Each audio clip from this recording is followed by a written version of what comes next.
Oh, I'm sitting at home Saturday evening. I was going to call my mom Sunday morning to wish her a happy Mother's Day. And I'm sitting at home, and my mother calls me. Thank you for the flowers. They're beautiful. And my daughter took me to lunch and having a wonderful Mother's Day. And wonderful. You know, so we went through our conversation, and then she goes, your father wants to speak to you. Now, that's always a big deal because my father never really speaks to me that much. It's almost like there's an announcement and then your father appears. The weird thing is you hear my dad in the background. I guess what goes on is both of them can't hear anymore that much. And my mom won't even consider getting a hearing aid. My dad has a hearing aid, but it doesn't seem to change anything. And that's nice. He decides he wants to speak to me. So you're like, I'll be talking to my mother. This is what you hear. It sounds something like this. Yeah, Ma, so what? Wonderful Mother's Day. Your sister took me to lunch. I was there with Pam and Sharon. And in the background, you just start to hear. And then you hear, look, I want to talk to him. I don't even know if he knows my name. I don't even think he says, I want to talk to him. Harold. And she can't hear him in the background. Let me have the phone when you're done. Let me talk to her. And you, what, Ben? Talk to her about your father. He wants to talk. My mother starts getting nervous. Your father wants to talk to you. It's like a big event. Yeah. Well, wait. I'll hold on. Hold the presses. Yeah. Stop the presses. And that's got to mean he's got a definite opinion about something. Yeah, like there's something not burning. To say like I love you. Or something. No, it was something like burning on his mind. So I knew it was big. He goes. I was watching television. Did you see it? I go, what? Did you see it? I go, see what? I don't know what you're talking about. Look, I was watching television. I tuned by the Met game. And they mentioned your name. I said, they mentioned my name on the Met game. I don't even, I go, all right. I go, Gary threw out the first pitch. He's been really nervous. My father doesn't even hear anything. He just goes, barrels on. He goes, look, so I never saw a pitch so horrible. I go, what? He goes, I never saw when they would show a pitch on TV like this. I tuned by, and they're talking about Howard Stern's producer throw out the first pitch.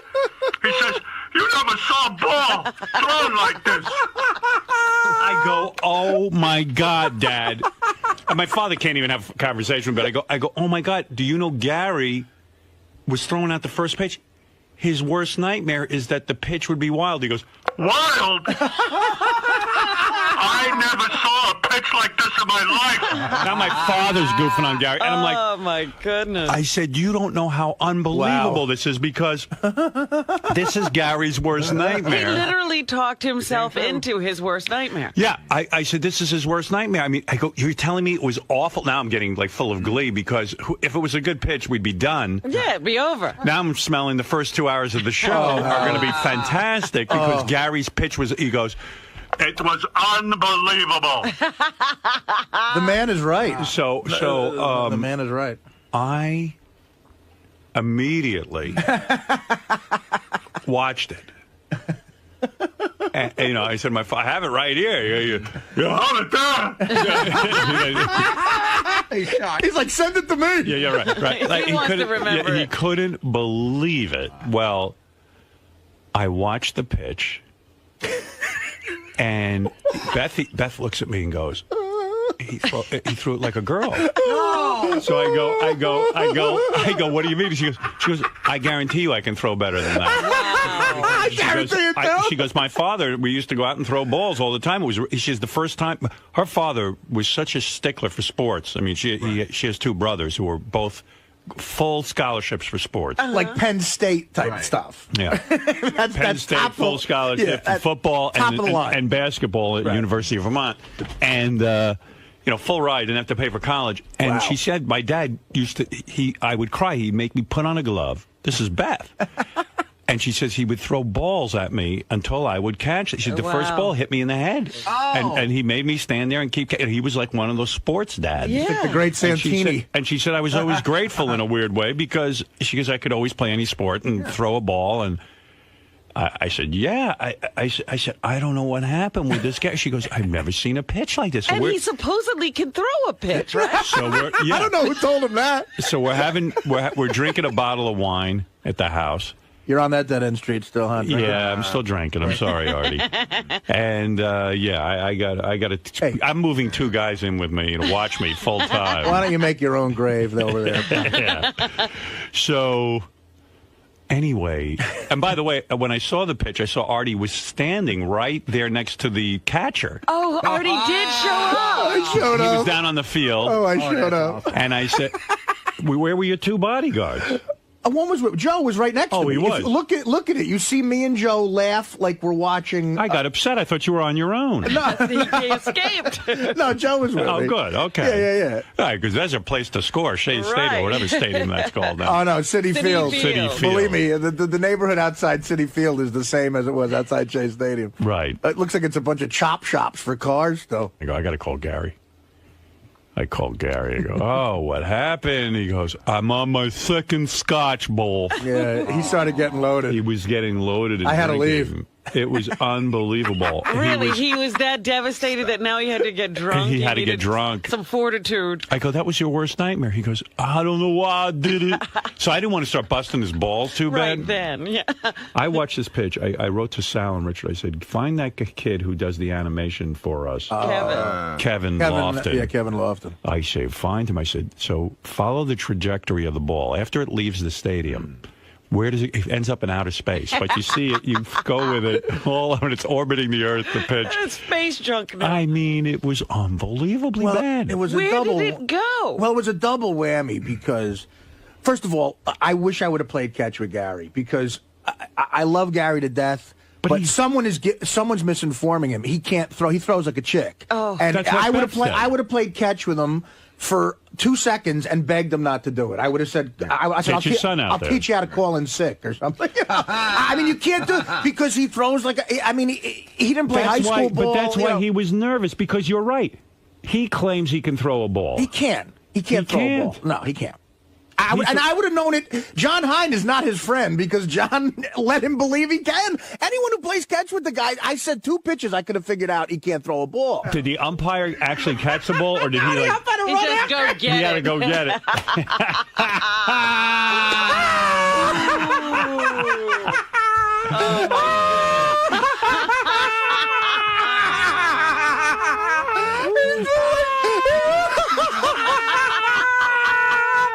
My worst nightmare, ball. Me and Robert Smigel were there. I said to Smigel, I said, what a great day. We just saw Lance Bass throw out the first pitch. Was the umpire cracking up?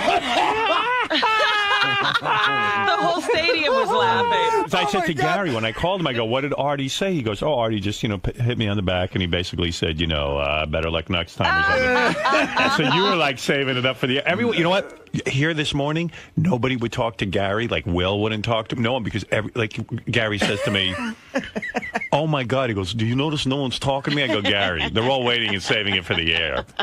Listen to this. The Daily News called Gary's pitch the most embarrassing ceremonial first pitch in baseball history. Howard, some broad who I've never heard of sang the national anthem. Yeah. She looked like a Britney Spears or something. Right. She should have thrown out the first pitch. She would have done a better job. And I was trying to justify what Gary did. It was Autism Awareness Day. He should have said he had autism. I said Gary was nice. He threw out the pitch like he's autistic. Yeah, he wanted the kids to feel good about themselves.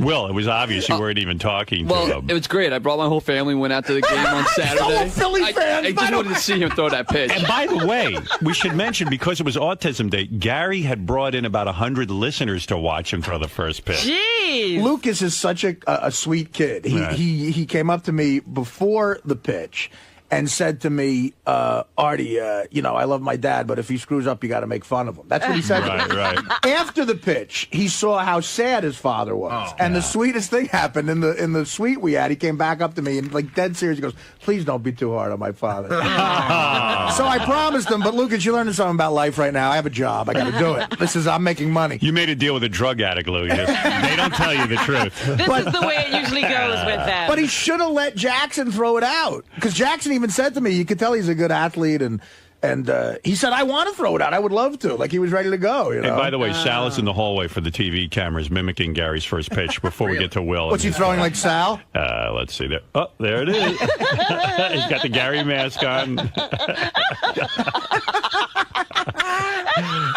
You're throwing it too good. Oh, you're winding up. Okay. Take a shot put. Oh, man. That's funny. Wow. When Sal does that, that's funny. That should be Sal's stand-up act. I mean, when I heard Will was there, I'm thinking, like, it's all Philly fans, like, in his family. Oh, it's worth every penny. What to happened pay. when you were in the stands, you were watching? Yeah, we were way back in the outfield, so I had a bad angle for it. So he throws the ball, and you're like, oh, okay, it's going to reach the plate. He actually threw it far enough. Right. But then it hits the umpire, who's about 5 feet right of the batter's box. You're like, is it even physically possible to throw the ball that badly? Ralph, you're on the air. Did you see the pitch?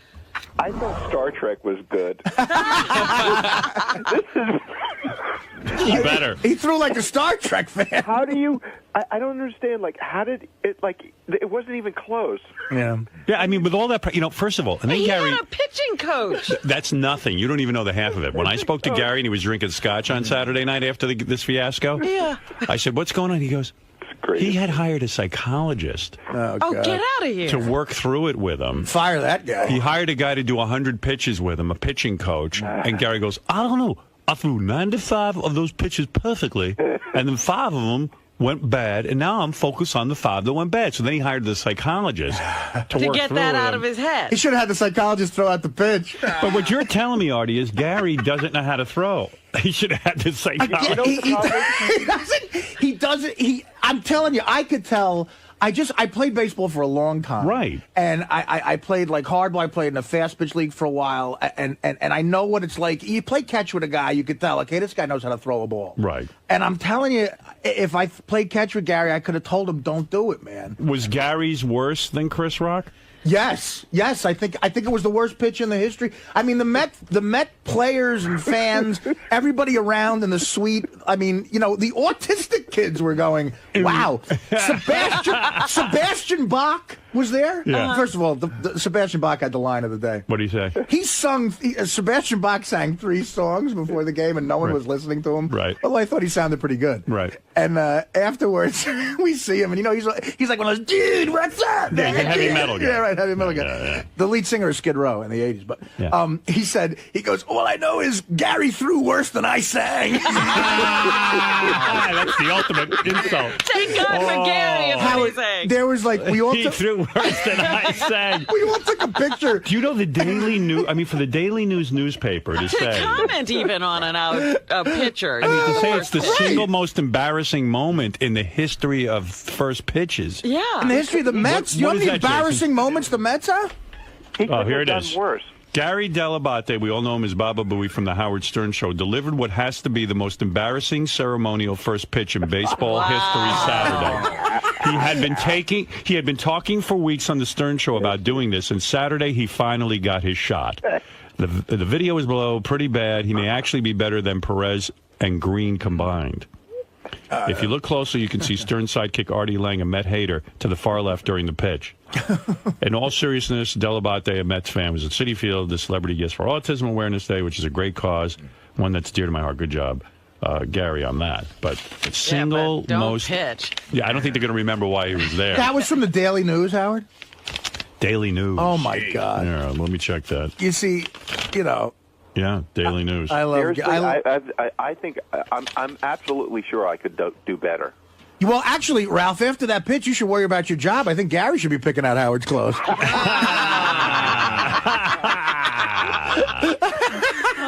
I mean, what was that? What? I mean, Howard, first of all, so in other words, what I'm learning is Gary doesn't know he can't throw. Yeah, and a lot of people. But you know how everyone thinks they're funny? Right. You know what I mean? My buddy's the funniest guy, and then you meet him and you want to punch him in the face. Right. There's a ton of guys who think they can throw and they think they're athletes. Artie, listen. He didn't even come close to the plate. I understand, Ralph, but I'm sure Gary could at one time in his life throw. I'm sure he remembers being in the 8th grade, throwing the ball and being good. But Artie, Gary's had such a different life than playing ball for so long. About throw like he's a pitcher, he's a sportsman or something. You can forget to throw? Yeah, I think you can, sure. You get to hit the guy you're throwing at. Well, I mean, Maybe Gary thought the umpire was the catcher. Gary, the single worst. Do you think yours was worse than Chris Rock even? Gary. No, okay, so mine wasn't worse than Chris Rock because mine stayed in the frame. You know, Chris Rock went out. And by the way, I would love to have Chris Rock's publicist because you can't find a video of that anywhere. Is that true? You can't, Howard. I searched high and low on the internet. They must have had it scrubbed. It's not on YouTube? Nope, not on YouTube. Nowhere. How is that possible? I don't know. Seriously, if somebody's got it. You were freaking out, too. You said to me, I don't understand how they're showing this on TV over. They never show the first pitch, and yet they were showing it everywhere. In fact, here, wait, let me play these for you. It's the most popular thing on YouTube. Wait, let me play this. Yeah, Howard TV has video of the throw, by the way. Here's the... let me see it again. Yeah. I don't think Here it is. This is like watching...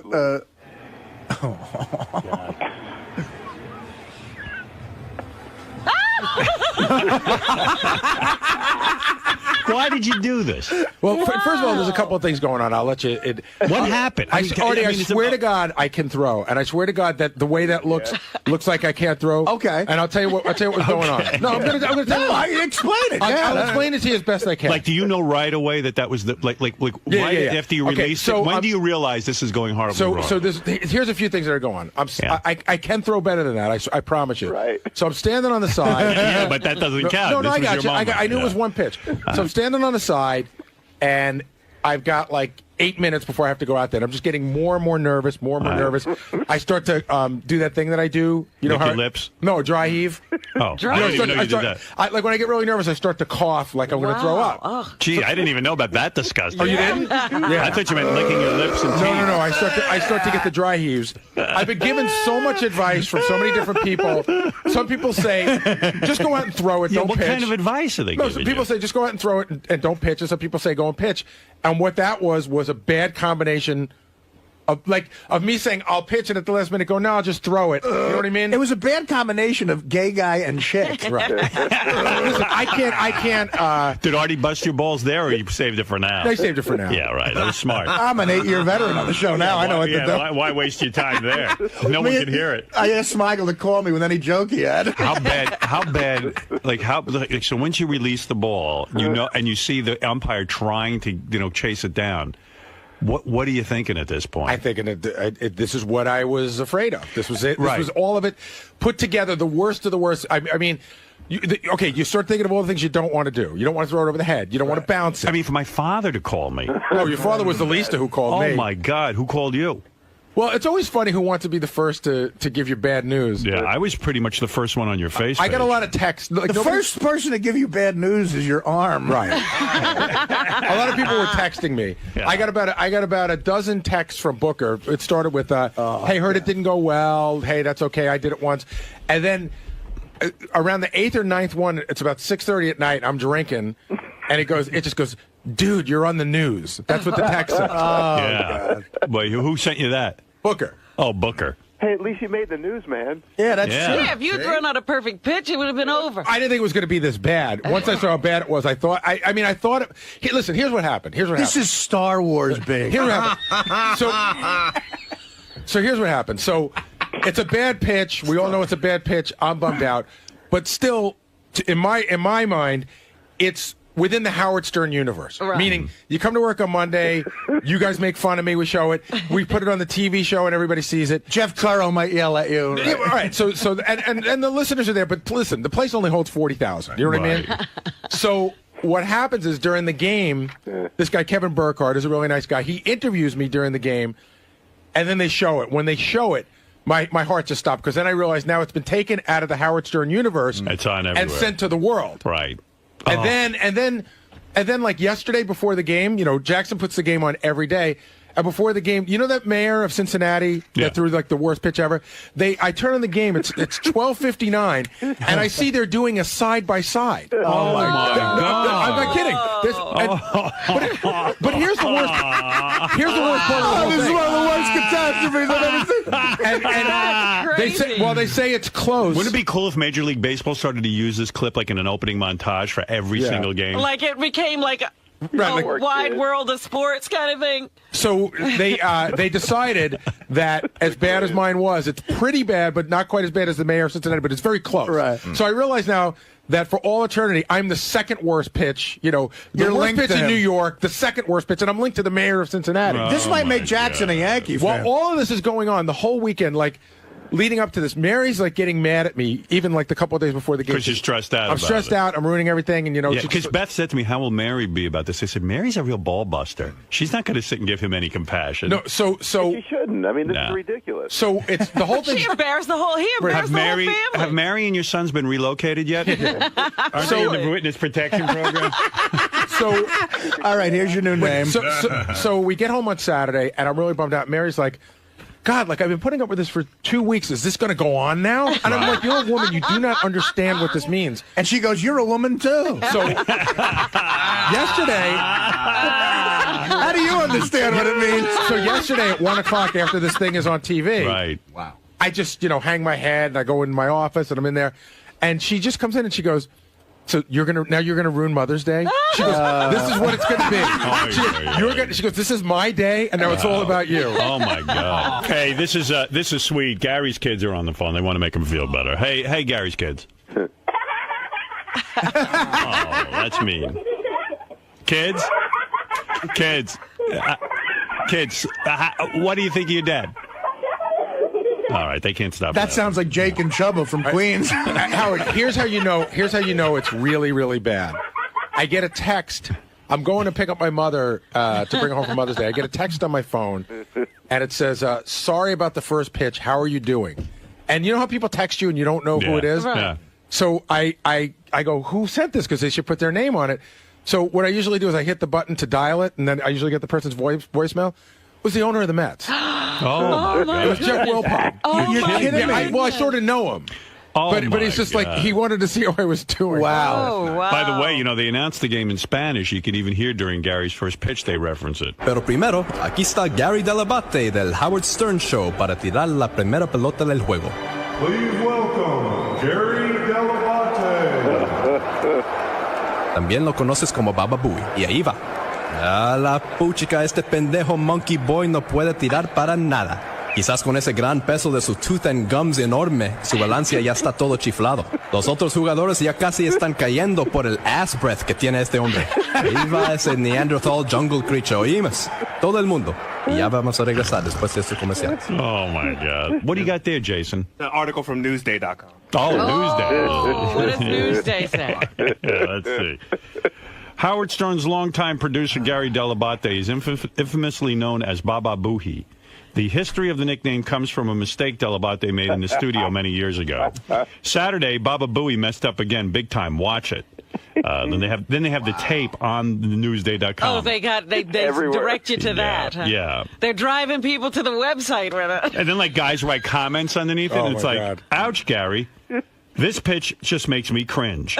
I watched it live about 15 times. As someone who pitched for 10 years, he should have called me and not a sports psychologist, as he claims." Howard, that's not a comment. That's the author. Oh, that's the Oh, author. my God. That's the writer from Newsday. The key, I thought it was like a kid. This is great. The key is to put zip on the ball, Gary, and throw over the top. I really can't decide what it looked like. Maybe a boomerang throw, but I've never thrown a boomerang. It just looks horrible. Continuing to pile on, it's one of the most unathletic things I've ever seen from a grown man. It ranks second to Chris Rock's opening pitch, so at least you're behind Chris Rock. There's some good in this. Apparently, it's worse than Chris Rock's, right? Artie loves this. Let me just say that. I the last time I was at a Met game was 1985. I told Gary. And the only 2 times I went back to Shea Stadium after that was to see the Who and the Rolling Stones. Right. This blew both away. This was the Did you know right greatest away, night like ever. as someone who played ball, when even the wind up is sort of. Well, I didn't wind up. My wind up suggestion to- to Gary was to wind up, because if you wind up, you kind of get lost in the wind up a little bit, and it takes your head off throwing. Right. Like But a lot of people said, and then already just as many people said, don't wind Oh, up. People really? just said, just throw it like you throw it in the front yard. Again, I'm telling you. Well, clearly you should have listened to them. I'm telling you, Jackson and I went out on the front lawn that morning because I walked it off. I threw the pitch, and it was a strike. Walked it and I off. can, in other words, we had the distance. We walked measured off the it off. distance.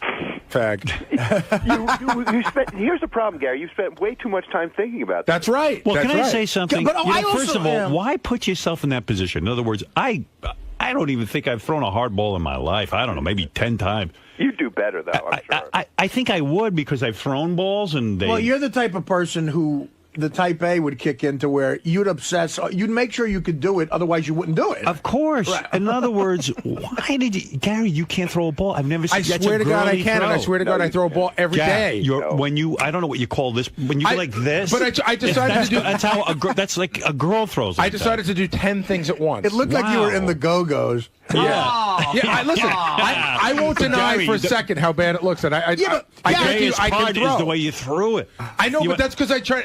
Like I went to like go. Artie, like this. Howard, I know. I couldn't even do it. I tried to imitate it, and everything I did looked Artie more beat- manly. Artie being there, was that like the greatest thing ever? Ralph, I'm telling you, it was better than any concert I've been to. It was the atmosphere. First of all, I wanted to hate that place. It was nice, huh? Baseball heaven, man. Wow. So will you go again? Will you maybe go to some Met games? If the Yankees beat them again in the World Series, I'll go. Yeah. I showed Do you like Jackson. it better than the new Yankee Stadium? Well, I haven't been there yet. Oh, I'm going. I'm going to a Yankee game with my tickets for the first time Friday coming up. All right. And I can't wait. Throw a ball out there. Yeah, but I could hit. If you were sitting at home plate, I probably could hit you. but You want a second shot at this? No. Why don't you? I thought about it. I really did. I thought about. Would you like me to arrange for that? No. That would be No. too funny. That would be the best. I Because understand. it's the pressure that I can't. But do. I need understand. another What I shot. understand about Gary's situation is the pressure, because.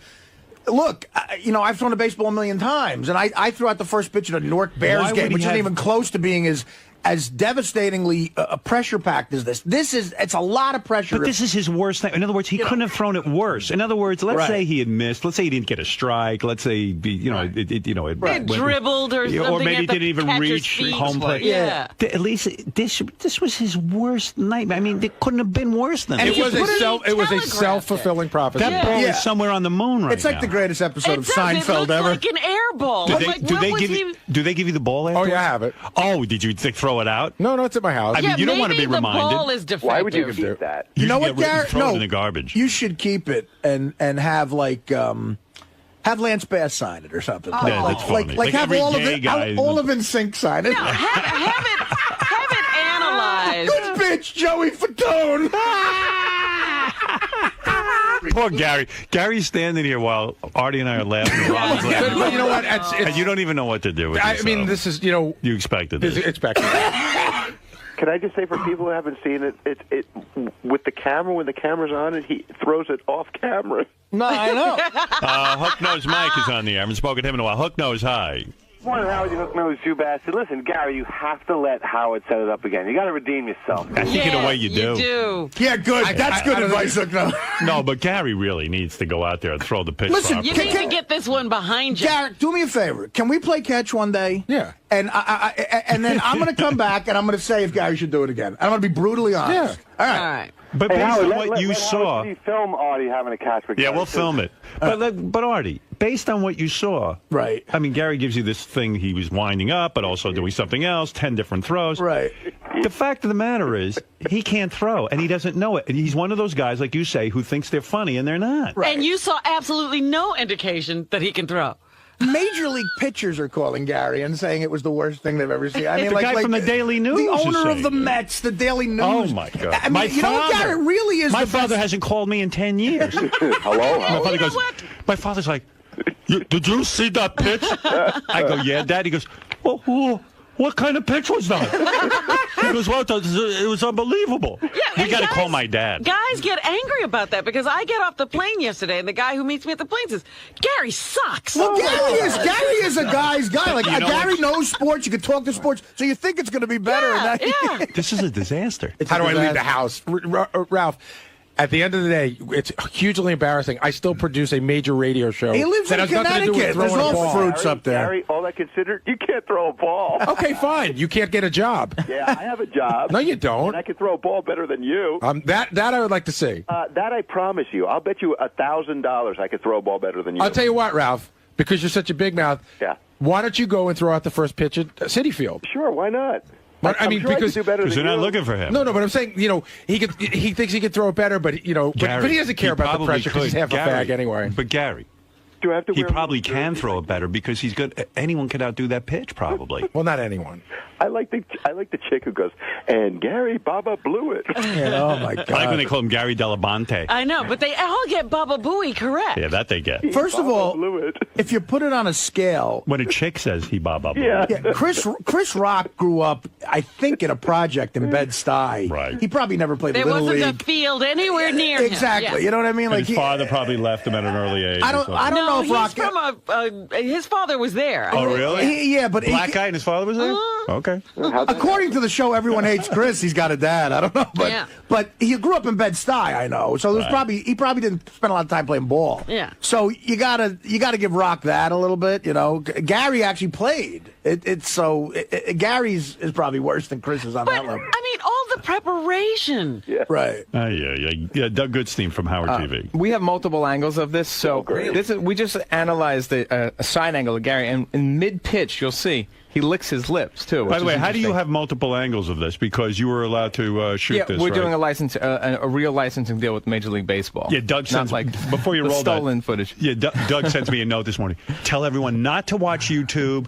Only watch it on Howard TV because we have a licensed agreement with the Major League Baseball. It's just frustrating. And I'm sitting there laughing. Yeah, okay, Doug. Yeah, everybody's going to say, "Oh, Evan, It's so I'm going to frustrating. I watch spent you." hours making a deal with Major League Baseball on Friday, and then Yeah, but you got the multiple angles and stuff. Everyone will tune into Howard TV. Look, Howard's a powerful guy, but I don't think in this day and age he's going to get no one to watch YouTube. I know, but Howard says no one watch YouTube. I didn't say that. I said if you're going to promote it, promote Howard TV, not YouTube, where it's illegal. Well, because no one's going to wait for Howard TV. They're going to watch it on YouTube, but you're going to have a funny multiple angle. And then thing. after this, there's also a shot when Gary ran out. He did something weird too. I don't even know if I you just jumped remember over the it. line. Yeah, he did like a weird hop over the line. All right, so here's Gary from another angle. Artie, watch carefully. You're our expert. Go ahead. Here we go. Look, where did he go wrong?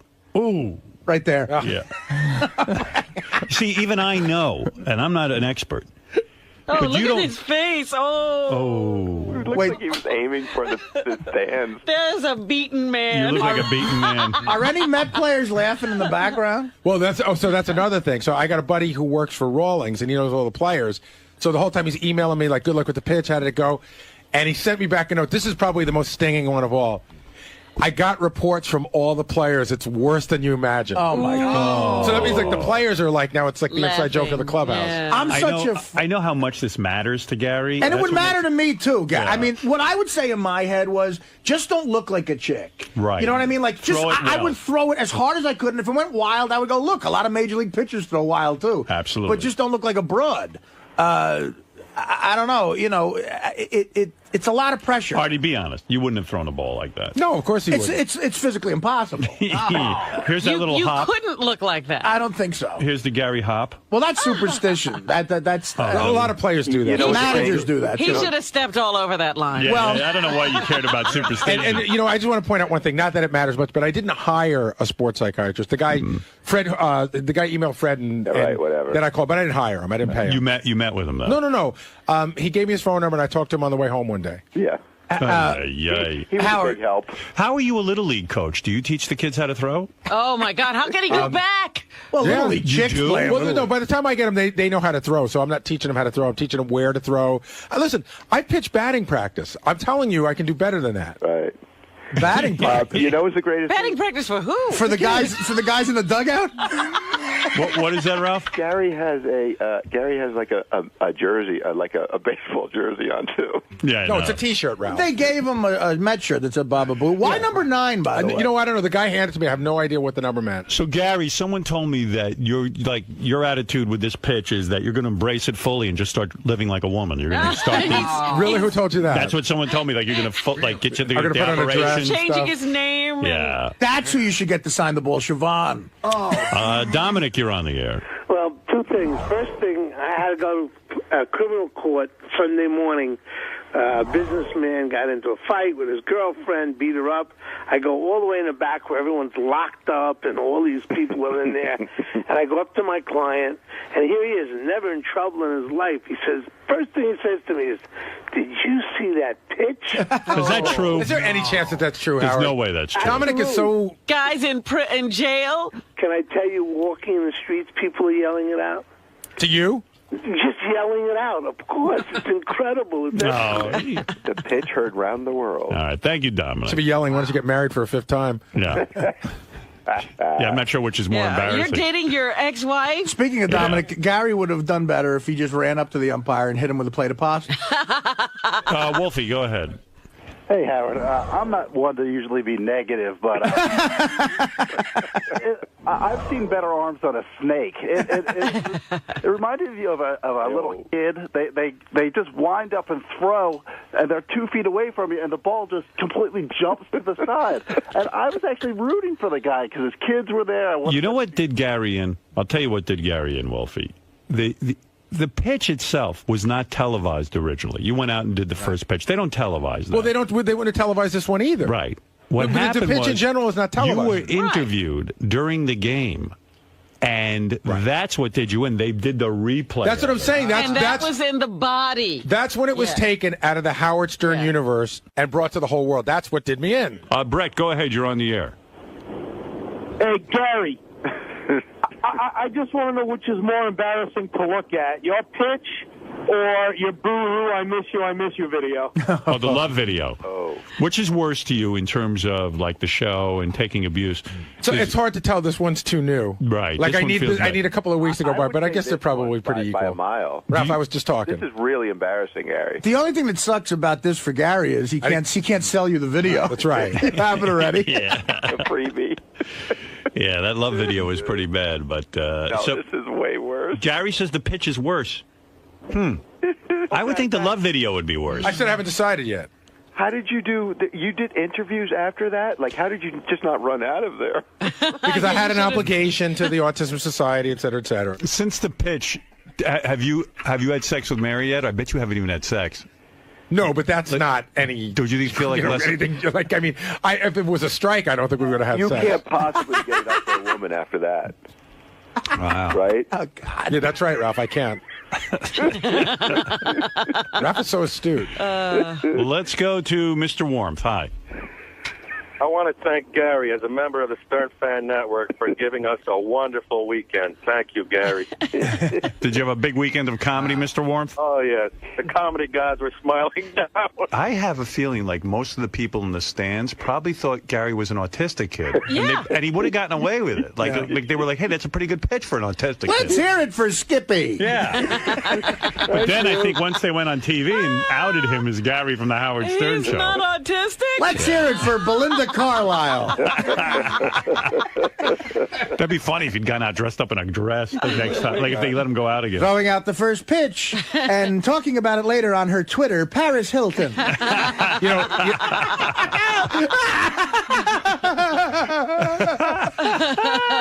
So, Artie, I got a question for you. Oh, You doubled over with laughter on the field. Howard, I mean... You turned away. Listen, you were so embarrassed It was for us. such a great New York moment. New Yorkers are so brutally honest. You And, like, doubled over with laughter where you had to hold on to, I saw a railing. I held on to the back thing. You almost fell over. Yeah. I had been to the gym. I was weak. Well, Gary, I don't know. I don't even know if you saw it the first time hit the umpire. You were so funny. Oh, my God. It really was one of the... Listen, I was at the game where Reggie Jackson hit the 3 homers. There he goes. Oh, there's Gary double over. I mean, there's Artie doubled over. Yeah. Oh, Yeah. and Charlie talking to me. And all those guys, by the way, all those guys in the yellow shirts, they're all security guys, ex-cops who work security there. They all had the same opinion of the pitch, pretty much. Charlie had. So how do you go on living with this? I mean, what's your plan? I mean, time goes by, you know. This too shall pass. Was your weekend the worst weekend ever? See, the funny thing was my weekend was the worst weekend for me. I mean, I had to go out yesterday. My kids both had flag football games, and only one person said anything to me. Most people hadn't seen it, or if they did, they didn't say anything to me. They were too embarrassed. So I said, like, when we got up, Mary goes, again, is this going to be the whole day? I said, Mary, we're going to a field of thousands of fathers. I go, that's all they're going to talk about. Right. And so the best part was, God. we're standing there, and she goes, see, nobody's talking about it. And then one of the dads I know who actually runs the Major League Baseball network comes over and he goes, like, not even like, hey, he goes, what was that? He's like, what was that? Oh, did Mary hear that? And I go, see? And she goes, one guy. And it was one guy yesterday. Right. Then my in-laws came over, and my father-in-law, like, sort of heard about it. And he's like, can we see it? And I'm like, no. Oh, yeah. And, it's a lot of that. Right. And then, I'll tell you what, Saturday night, I went to bed, and I woke up at 2 o'clock in the morning sweating, and just replaying the pitch in my head all over again and thinking about this morning, even though this is, about what I expected, but, you still think about it. So you woke up and the first thing you thought about was the pitch. And like how... it was like literally in my head, you just replayed over, like, why did I throw it like that? Why didn't I just do what I was going to do? Like Scott Norwood. Yeah, pretty much. What were you going to do? Well, again, I practiced like a wind-up in a real pitch, throwing really hard. And then I just wasn't confident in that. And then I just thought I'd throw it as a throw, and I can't explain it. It's just such a look of defeat, Were the garage guys heckling you this morning? Because that's what I heard. No. The guy in the garage is. Yeah. I got to tell you, nice pitch, maricon. What did the guy do? No. John, who runs the garage, who doesn't have a Spanish accent. John, I've always thought John should be on the show. No, I mean, he didn't say anything.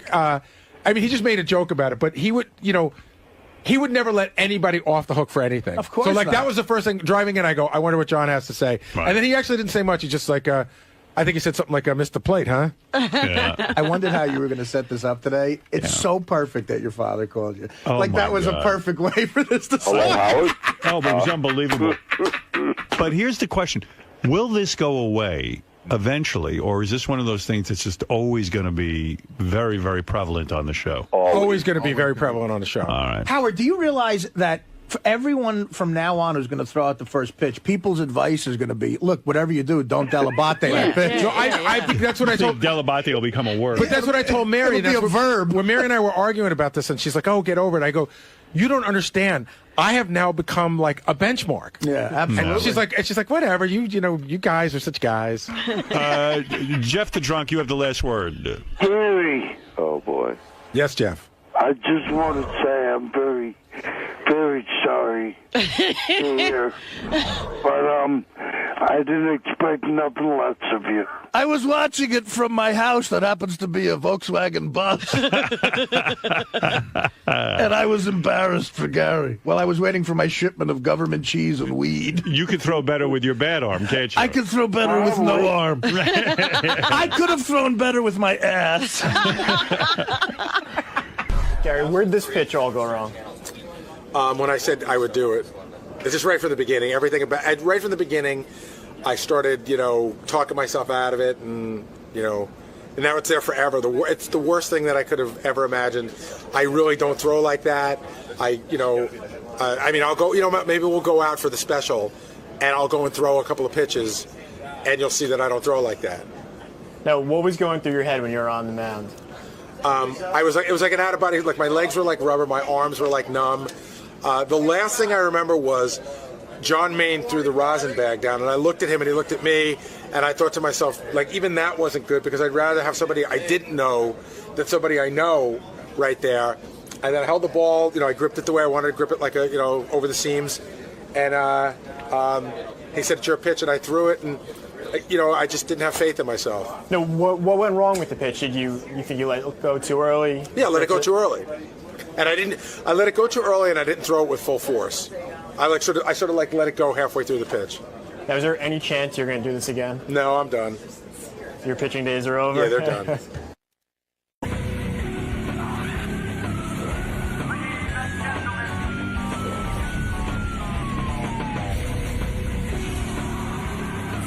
Dennis. Good morning, man. How you doing? What's up? What's up? Excited to be back? Uh-huh. You excited to be back?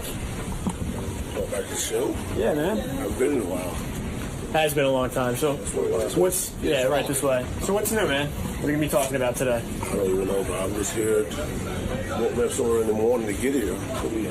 Right here, man. It's a little early for you? Yeah, a little early today, man. It's just been running for the last 2 weeks, so it's like, wow. So it'll be a good show. Cool. You're gonna be talking about Celebrity Apprentice too, right? Yeah, of course. Today. And we're gonna have a little controversy today and none of that. So we'll make it a good show. All right, man. We'll see you in there. Yeah, brother. Dennis Rodman's here. He's a friend of the show. He's been on a million times. And he's in New York. Yesterday on The Apprentice, last night rather, Donald Trump said he was leaving The Apprentice and going straight into rehab. But obviously that's not true because he's here. He was supposed to go to rehab? There's in my Dennis rehab. Rodman. There's my man. Haven't seen him in a while. It's been a while. Wow, he looks fat. I'm busting your balls. Oh, He's busting your balls. goodness. Careful, don't. I always worry Dennis is going to hit his head on the equipment. That's it. You good? He's so big. He's so tall. You look good, actually. What's up, bro? How are you? Good seeing you. A little early, bro. That's a professional athlete right there. How you doing? I haven't been in a while. I know it's been a long time. Everything all right? Everything's cool. Yeah. What's going on? So I learned on The Apprentice that you have a problem with alcohol. I didn't know that. Is that true? You didn't know he had a problem with alcohol? I really didn't know. I mean, I don't know. You don't know Dennis. I mean, I know Dennis likes to party and stuff. Yeah. Why would anyone fucking Carmen Electra drink? Right. Yeah. That's my favorite story about you. Oh, the one when he was Carmen. caught? I was looking at a picture of Carmen Electra this weekend. Yeah. She always has like these bikini shots in the paper, like she just happened to be on a beach somewhere, but meanwhile they're totally like perfect. Right. And I'm thinking, man, Dennis fucked the shit out of her and then dumped her ass. I mean, I didn't dump her. Well, it's like we kind of like split. Well, dude, Well, you cheated on her. dude, you cheated on her. I mean, that's the coolest thing No, ever. he didn't. The chick fell out of the ceiling. Just came out the ceiling out of the blue, bro. Out of the blue. I don't know how they got there. It was snowing women. I don't care. I don't know how they got there. Dennis, I swear to you, I don't care about all of your basketball accomplishments. None of everything that pales in comparison to cheating on Carmen Electra. That might be the coolest thing you ever could have done. That's your sixth ring. Most guys would have just been like, holy shit, I'm the luckiest guy in the world. I'm totally going to behave myself, and I'm just going to bang the crap out of this chick. She's totally enough for me. You just like, we're fucking her, and then fucking 20 broads on the side. Well, you got to understand one thing, Howard. You something like just like that too, right? You know, you used to have good-looking girls back in the day, yada yada. But then you got Holly Berry, her boyfriend cheated on her. You got Jennifer Aniston. She got cheated on. Everybody cheated on some good-looking girls sometime, right? Yeah, I guess so. Not But us. you're one of the guys who did it, Dennis. Yeah. Oh, like that. Right. And didn't even deny it, pretty much. Didn't even deny it. I said, fuck it. I'll fuck somebody else. Who cares? I mean, not only who cares, but I'll tell you how amazing this gets. I mean, you're there in Vegas with her at a hotel, and in your bed is another chick. I mean, it's unbelievable. I mean, you know you're going to get caught. Well, that was my bodyguard. He kind of drank too much that night. He was supposed to block tackle her before she got to the room. You hire bodyguards to drink as well? He got to drink too much that night, so it's like, okay, and she just walked in. But, I mean, she married you. She knew the score, Carmen Electra. I mean, she knew you were the bad boy, so to speak. I mean, you know. a lot of girls like that, like guys in the demon aspect, of life. So she liked it, and now all of a sudden she got some guy that's in the band, some band or something, right? Yeah. Do you think there'll ever be a woman who could tame you in the sense that like you'll just be a one man woman, one woman man or whatever the hell it is, the expression I'm talking about. Will you ever like be faithful to somebody you think? I don't know. Well, it depends though if I can turn 60. Yeah. If you get to 60, you think you might. If I get to 60, I'm pretty sure I can tame myself. Dude, don't turn 60. You're too cool to turn 60. Right, seriously. Yeah, He like might be the Hendrix coolest went out. 60-year-old. Well, it's like Hugh Hefner. He's on his way out, right? Yeah, he's still banging away. Is he still married or not? Are you don't know? You're not, right? You got a divorce. I saw him in Vegas. For the 50th anniversary or something like that, whatever. And he didn't look too good. No. He didn't look too good. Well, the no. guy's like 80-something years old. But what is Dennis's marital status at this point? Single. Well, I am. Yeah, I heard you got a divorce. I did. I heard your wife divorced your ass. I didn't hear that. Are you serious? That's new to me. I heard she's got 2 of the Bulls rings. Yeah. Well, you don't bust my ass, don't you, bro? You know, kid me, don't you? I'm hiding behind Howard. He's like Clint Black. Clint Black, huh? Yeah, you hate that guy, huh? I fucking hate him too. I don't hate him. I just think that he's. Who is he? I don't know. He's a country singer. He's a country singer. Oh, fuck him. Didn't he marry some TV? Lisa Hartman. Is she still married to her? Mhm. I guess. Yeah. She probably looks What good was he now. doing on The Apprentice? I didn't see it. Was he I busting don't- your balls? No, it wasn't that. Just one of those things where he has that ego, think he's the shit, you know. And like, you know, and I thought his career was over like years ago, you know. But he got on the show. I don't know how the hell he got on the show, and I kind of bitched him out, but because you know he could have had some better quality people on the show besides, you know, me, Melissa Rivers, Joan Rivers. We were probably the coolest one on the show, and a couple other people. Were you shocked when you signed up for The Apprentice and you didn't know half the people who they were? I mean, because you said Celebrity Apprentice, and you're like, are these people celebrities? This is more like The Apprentice. It's like The Apprentice, right? Yeah, you were on the regular. I think you were on the regular Apprentice. You get on the regular Apprentice. You know, it was just weird because I couldn't believe that I was on that show and I saw the quality of people on that show. There's nothing wrong with the people, but I think, you know, most of the people got on that show, they wanted to, you know, get their career back jump started again. They were sucking off your fame. The whole damn show they were. I mean, every show, well, let's see what Dennis is going to do today. Well, Dennis is going to have a meltdown. Dennis is having a breakdown. Dennis is this. And I'm like, damn. It was like the Dennis Rodman show. It was the Dennis Rodman show with Donald Trump hosting it. Yeah, you know, last night when I tuned into the finale, I was like, who's that girl with Joan Rivers? The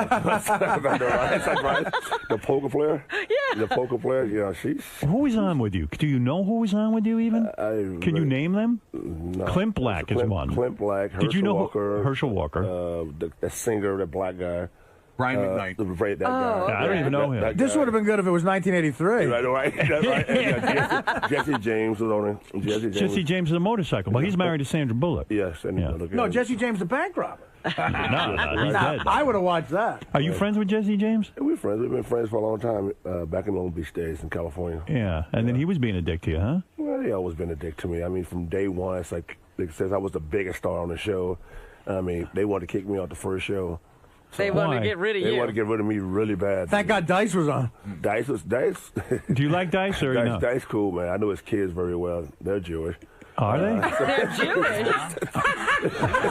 What's that mean? They're dirty heaves. No, Dice has Jewish kids? Yeah. What do you mean they're Jewish? Tell me about that. What is it? They're Jewish. I swear to God, the show last night, dude, it was so surreal because it was like I swear to God, it was like going to a bar mitzvah, but 60-year-old. Yeah. I swear to God, I was like, this. I was like, wow. What do you mean? Why was it? People. Explain to me, Dennis. I want to understand. Why was it like being at a bar mitzvah? Like, was it just like what was so weird about it? Because of Joan and Melissa? No, it was just. I couldn't believe it. I went back, reverted back to 1986 when I lived in the Jewish community. Right. And every day I, went to the Jewish community center, play ball with all the Jewish kids, and last night I looked in the audience and my Lord. I said, what the hell is this? They all grew up. I said, it was like, wait a minute. Do you have videotape of you playing ball against Jewish kids? So let me guess, you won? How did you get any good? It was Dennis versus a team of 5 Jewish kids.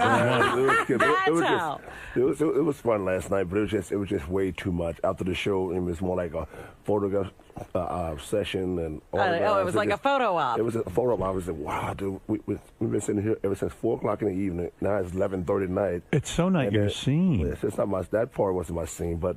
That's way too Jewish. That's not the right. Really? Joan and Melissa, they're Jewish. Yeah, but they're cool though. Joan, they're cool, man. Even though they're Jewish, they're cool. They're cool, man. No, like they're showbiz Jews. You know? Yeah, they're not real Jews. They're not dirty Jews. Well, they don't swallow nothing like that. Would you fuck Melissa, or is she not like hot enough for you? Oh no, last night she looked pretty damn good. Would you go out with her? Well, Would you fuck the Jew right out of her? No, I just for my status, yes, I'll fuck her. You would fuck her. For his status? For my status, that's it. It's very nice of you. It's just my status, yes, I would. In other words, you don't want to go down on record saying you won't fuck her. I won't fuck her, but I won't just for my status, just for my. Talk about an offensive rebound. So you are married? I mean, my notes had said you were divorced. I don't know what's going on, dude, with that. Are you living with her at all? I never lived with her. But they never lived together. Never lived together. You speaking to her at all? We talk every once in a while. Well, how do you stay married when you only talk every once in a while? Sounds great. Shit, ask Howard. He did it for years. He did it for years. Howard didn't talk to Dennis's wife for years. All right. So, Dennis, what's going on, though? I mean, you got to at some point, I mean, I always worry about you. Are you okay financially? Everything good? Did you do The Apprentice for the money, or did you do it because it was for laughs? Just for laughs. Just for laughs. You're okay financially? I'm cool, man. Everything's He straight. better be, man. He probably made tops between $6 and $8 million a year. I'm cool. I'm just, I like landlord in Miami right now. I live in Miami, so I love. Are you living in Miami? That's nice. You left California? Yeah, and guess what? I'm living at. In a Jewish community. You love Jewish people. I do. They're cool. No, they're cool. It was just, wow, I just couldn't believe it. I thought it could be more like the homogenous community? It's more like just people coming in, paying tickets to come in and see us for The Apprentice, but it was more like invitation. Right. Only. So, yeah. Why the Jewish community? Why are you always with Jewish people? Because he can still win in basketball. I don't know. I'm so attracted to him, I guess. Did you ever date a Jewish girl? Oh, hell yeah. Yeah, you have. Yeah. Do you stick out at all in the Jewish community? I mean, no. I just blend in. You do blend in, so it's not awkward. I just blend in, bro. Yeah. Give me that yarmulke. Right? I'll kick you ass. Right? Go ahead. So it's a nice life and all of that, and the money is okay. You're doing all right financially. Do they pay a lot of money to be on The Apprentice? They should. Nah, it was more standard. Really? It's more standard. You know, they don't pay me like $50 million a year. But I know, but is it at least $250,000? Yeah, it was something like that. Something like that. That's chump change. You got to do celebrity rehab. There's good money in that, man. Yeah, or whatever. Now, what is this about rehab? Yeah, what is going on? Are you an alcoholic? No, I'm afraid who's not an alcoholic in the world? Thank you, Dennis. Could you tell these motherfuckers? Look at your ass over that shit. Exactly. I'm Everybody drunk right likes to now, have a drink. motherfucker. I like to drink. Well, I'm just saying, no, dude, it was more of those things where back in the day, drank a lot, stopped, then went back to it again. Then now I'm pretty much going to this guy in Florida, name is Don Maines. That's been doing a pretty good job. We've been talking a lot, and we've been doing a lot of rehab stuff together. I see. This guy Don is a guy who helps people stop drinking. He's a bartender. Do you think you could really stop drinking entirely? I mean, I always told people, I can stop drinking for a while. But I said, I don't think that's my nature as far as my whole program. Right. You got to work drinking into your program. I just got to be Dennis. I got to be Dennis, sometimes. But, it's very difficult to stop a hard habit. Yeah. It's very hard to stop a hard habit. So your rehab, because I know like Artie's creating a rehab too for himself, and it's working. Your rehab will include drinking, though. You won't. No. I've tried that, man. It don't work. It don't work, bro. It don't work that way. But I have to do it for certain reasons, and as long as I stay on that whole chapter. Right. What about you? Think about your 48 children. 48 children. That's my dad. My dad, he was doing all the banging, bro. So when's the last time you had a drink? I ain't had a drink since I've been here. No kidding. Since this morning. Not this show. Right. Don't go there. Don't go there now. Don't go there. No. You haven't had a drink since when? Since 8:40? Yeah, 8:40. All right. So you were out last night. You had a good party after The Apprentice? No, I wasn't out last night. I just went back to the hotel. You went to sleep by yourself? You needed a drink, though, last night. Well, no, not really. Like I said, it wasn't a bad situation. It was just too long. What hotel you at? Huh? What hotel you at? Hotel where? You know what? You're trying to get out of here. You know what? I understand what you're saying. In other words, you go on the show The Apprentice. You're a good sport about it. You go on, you mix it up, you do the thing. And then they keep you there and keep you there and keep you there. It's one thing after another. But I know you. Why didn't you just get up and leave? Oh, I did that 5 times. Did they have a net? Did they catch you? No, they did. I left every show. I left every show. You left? Every show. Fuck you, Mr. Trump. I left every show. It was just so, Donald's a cool guy. You met Donald before. Yeah, sure, right? I like him. He's a cool guy. He's a businessman, but it was just, the people. They drive you crazy. It was just like, my God, 15 hours a day looking at these people all day long. A lot of Jews? No. Who'd you hate the most on the show? No, I didn't hate anybody. I just didn't. My lifestyle is not conducive to those people. Who didn't you like? Clint Black? No, it wasn't like I didn't dislike them. It's just I didn't like being around people that It's bullshit. Right. Jive. That's bullshit. I mean, everybody's trying to be the man or the woman, like I'm the smartest person on the fucking show, yada, yada, yada. And it was like being around 50 Bill Lambiers? Yeah, pretty much. So, in other words, what you're saying is everyone was trying to win by showing that they were a good business person and smart and all this, and they were trying so hard they would annoy you. They would annoy me pretty much, and they just more like... But isn't that the idea of the show, to try to work be the together smartest and win the show? Well, I mean, win the show for what? That's what charity. I said. We thought it was a charity. I know it's a charity, but I'm just saying, besides the charity, why are you taking it so seriously? Why are you taking it so damn serious? It's a TV show. Yeah. Besides the charity.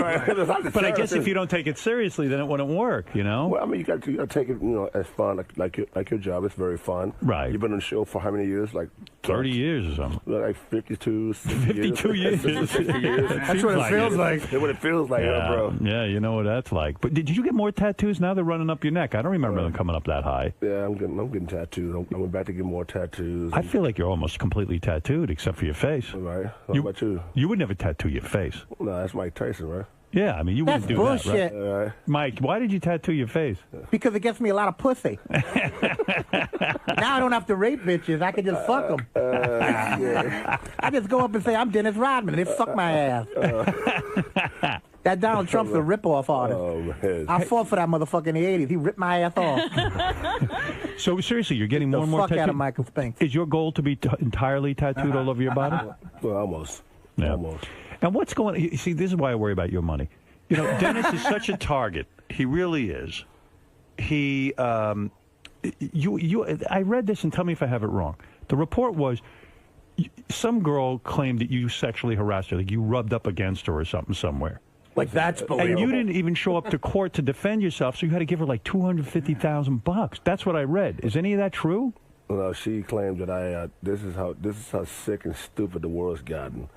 She claimed that I went to Vegas. I was at the Hard Rock. You should know about that one, right? Oh, yeah. That's where I saw your cock. Yeah, I think Artie has a case. Yeah, that's where you were. Yeah, Artie, you could sue him. I was in the sauna, completely clothed, trying to sweat all the coke out of me. And Dennis is completely naked. And Dennis was naked, pulling his dick around like it was a hose or something. This guy here, man. Well, you haven't changed yet, have it, bro? No, shit. Don't laugh at me. This is my job.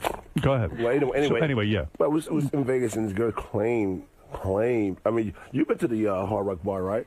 A bunch of the Circle Bar. No, not the Circle, the one when you walk in to the right. Oh yeah, sure. Right to the right, He's been at every bar. Yeah, you've been at every bar. Any bar in there I've been to, brother. I mean, just over there. And she said I went behind the bar, grabbed her, forced her around the Hard Rock, started dancing with her, and then next thing you know, I slapped her on her butt, and she got embarrassed.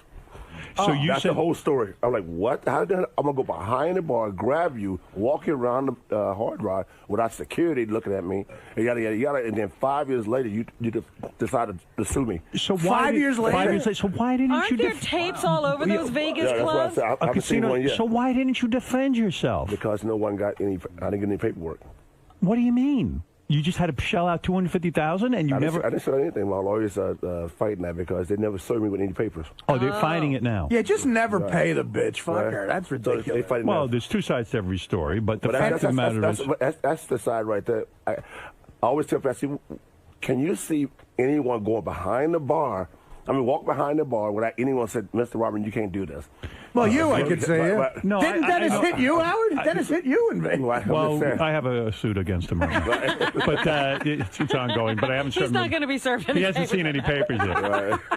No, what I'm saying is you're going to win the case or lose the case based on the camera. They got cameras everywhere. They got cameras everywhere. So then you'll be defended if you have the cameras, right? I mean, you should win that pretty easily. No. Then I went back to Vegas. I went back to this is the good thing about this. I went back to Vegas about a week ago, right? And I went to this gas station. The next thing you know, this woman comes out the gas station, and she said, Dennis, you know what? I need to talk to you. I said, great. Out the blue. Right. She said, Dennis, you know what? The bitch that we hired 5 years ago that's trying to sue you, bullshit. I was there. That never happened. Oh, so you got a witness. You got a witness. No, the manager. She was the manager. Oh, that's great. So, okay. She said never happened. All she's doing, she's been doing this ever since she's been been in Vegas for 10 years trying to sue people for money. Wow, that's amazing. So will you call her as a witness? Oh, it's already done. It's already done. All right. That's it. You know what? Your lawyers find a chick like that, you'll never pay anything. But shit, my lawyer wanted fucking $50,000. Wow. Yeah, you still got to pay the lawyer. You're saving $200. But that's the point. That's the point right there. It's going to cost you a lot of money. I'm worried about you. No, but it's like now these days. I mean, no matter what the fuck happens these days. I almost went to jail in Arizona 2 years ago. I guess it's how fucked up people are, man. It's just really ridiculous how people want to sue or do anything to famous people. I was in Arizona at the Super Bowl at the pool, and this guy, they had this show called The Girl Next Door or something like that. Yeah, that's the Playboy show. Yeah, Playboy, right. And one of the gay guys, he was like 6'6", my size or whatever, and he said, "Hi, Dennis, how you doing?" I went and shook his hand. This true story. Shook his fucking hand. Man, Bobby, 3 hours later, he called us the sheriffs of Arizona and said that I scratched him. Oh, my God. You scratched him? They came to my door and said, "Dennis, you know what? He wants to press charges." Oh, man. I mean, scratched him by shaking his hand. You mean you were nice to him, shook his hand? I was nice to everybody, shook his hand. He went and showed the cops. He got video, pictures, and he said, "Dennis, did you do this to this guy?" I'm like, "Do what?" Scratch him where? Scratched him on his finger. Are you serious? serious? True story. I was like, wow. And my lawyer said, "Dennis, what you do in Arizona?" I said, "Nothing. I shook some guy's hand." I believe it. There are so much motherfuckers. You didn't shake his hand hard, like to shake him up a little? It don't matter if you shake it hard or not. It's like saying, "Okay, great. Every athlete, you cannot hit somebody on the ass, okay, guys? Damn." It's like that, right? Right. Yeah, it's fucking bullshit. Right? It's bullshit. Thank you, Mike. You can't take a chick up to your room and suffocate her. Wow. Oh, man. So, okay, here, I just looked it up. One of my guys, you're legally separated from your wife. I don't know if I am, too. You don't even know. She didn't serve you with papers either. Nope. Jesus Christ. You don't worry about a thing, do you? That's what I admire about you. I whatever, legally separated. I didn't even know that even happened. I mean, I got to tell you, it's so crazy because I stress out about everything. You know, when I get legally separated. You're a micromanager. I am. When I get legally separated, I'm all affected by it. I know about it. I mean, I've been legally separated. And it's like, I get all upset. You know, I get like, oh my God, I can't believe what's happening. I got to get a lawyer. It's crazy. And you would know which stage you were in this legal separation, whether you're going for the divorce or you're getting back together. Yeah, I mean, you don't sweat this stuff out, man. You're just going to live your life, and you don't worry. Do you ever worry about anything? No, not really. That's the only thing I do worry about is make sure my kids are cool and all of that. Right. I mean, if everybody else, around me that's just not affected by certain things, I don't really give a shit about that, man. So the broad you separated from, you got some kids with her, right? Yeah, two. Yeah, but she's in California, right? Yeah, she's in California. I don't really go back to California unless I have to. You might have to check in on the kids once in a while. Well, the kids, I hope they come see me. If they don't, well, how women are with kids, Yeah. It's ridiculous. It's ridiculous. How old are those kids? 8 and 7. 8 and 7. Well, listen. Do you talk to them by phone? I try. Oh, dear. I try. Are they boys, girls, boy and a girl? Boy and girl. Boy and a girl. Yeah. So, no, it is. Here we go again. Here we go again. That's my third one. Third wife. Don't you have an older kid too, Dennis? Don't you? Yeah, she's 20, going on 22. Are you talking to her now? Finally, after 18 fucking years. God damn, after $2 million later, yeah. The money ran out. Now I can talk to her ass. Yeah, because I can remember watching like Geraldo 20 years ago, and the smoking hot blonde was on there with a baby, bitching about Dennis. Bitching about me. Yeah. Boy, these women, I tell you. Well, just like Alex Rodriguez, his wife. Yeah. I don't know why she divorced his ass. What do you think? Yeah, because he was cheating on her. What a bitch. Oh, she probably wanted. What do these women want? Yeah, what do they want? My God. I mean, technically, how do you legally separate from a woman you never lived with anyway? That's what I'm saying. How do you do that? I mean, if you're gonna, how would you know? How would you do that? How do you do that? You were never legally integrated. No, I wasn't. I would never live with her. It's the truth. Well, how do you do that? So why did Trump announce last night that you were going straight into rehab? What? No, I know. Well, it's for the ratings.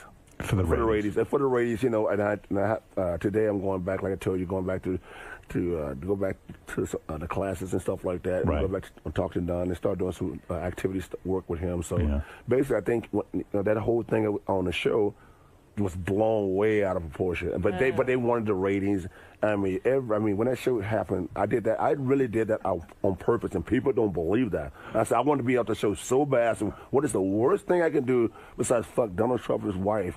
You know, that would have been the greatest. You would fuck Donald Trump's wife on the show. It would have been wild. Oh, my God, I wish you had done that. You and Melania. You don't think you could get her? Did she give you a vibe that like maybe she was into you or anything? No, I'm just saying. It's really weird.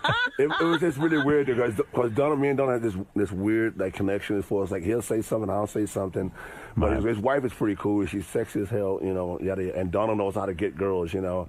You know how it would have been wild if you started having an affair with his daughter, Ivanka. Well, he said at the first show. He said, "Dennis, you cannot have sex with my daughter." Whatever you do, don't fuck his wife. He hates that. Nah. Why can't you have sex with his daughter? Are you not good enough? I mean, it's not that. I just think, like I said, it's for the ratings and stuff like that. I see. Yada. I don't know, man. Donald Trump once I was talking to him about O.J. Simpson, and he said that O.J. Simpson was in his country club. Right. And I said, "What happened?" He said, "Well, we kicked him out." And I said, "Why?" He goes, "Well, we don't want that kind here." And I said, "Really? Murderers you don't let in?" He goes, "He murdered somebody?" That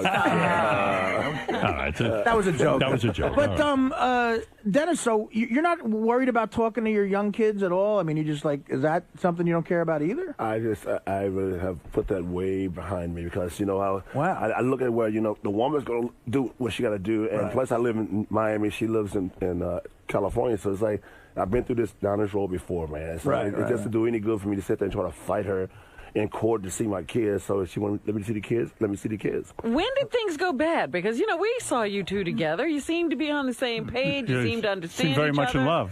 Yeah, she was a 5-foot white woman, and you were a 6'11". You know what was with Dennis too. I picked this up whenever I saw you with your wife, and not a lot, obviously. But the fact is, it was almost like you didn't really even like her that much. You know what I mean? Like you didn't really. You know what I mean? Oh my it God. was true. No, we kind of more like just walked into our own beat, brother. But I get it. She was annoying. I never got why you even married her in the first place. I mean, because you didn't really seem to be that into her, you know? Well, I've just been Dennis. Yeah. Doing some stupid shit, whatever. You live with your regrets and everything. I feel bad about the kids, but you're saying that the wife won't let you see the kids? Well, it's not that. It's one of those circumstances. Broads are crazy. They really are. No, I don't know. Come on. It's all good. I'm just trying to make sure Dennis doesn't punch me in the face. No. Hey, Howard? Yeah. Can I ask Dennis one basketball question? Sure, go ahead. This is actually kind of a news story in sports that he's here. Yes. When Dennis was on the Detroit Pistons, they won 2 championships, one of the greatest teams ever in 89. That's correct. And their coach was a guy named Chuck Daly, one of my favorite coaches ever, and he just died the other day. Mm-hmm. And what do you think about Chuck Daly, Dennis? Were you good with him? Were you cool with him? Oh, he was straight, man. He was more like a father figure to me when I first came in the league because I was more like a 25-year-old guy coming from the country, and and like, wow, I didn't know anything. Right. And then he just took me under his wing and said, Dennis, you know what? You just be patient. Be patient. Things gonna come. Things gonna come. But he was just he lived right down the street from me in Miami. What do you mean? Be patient.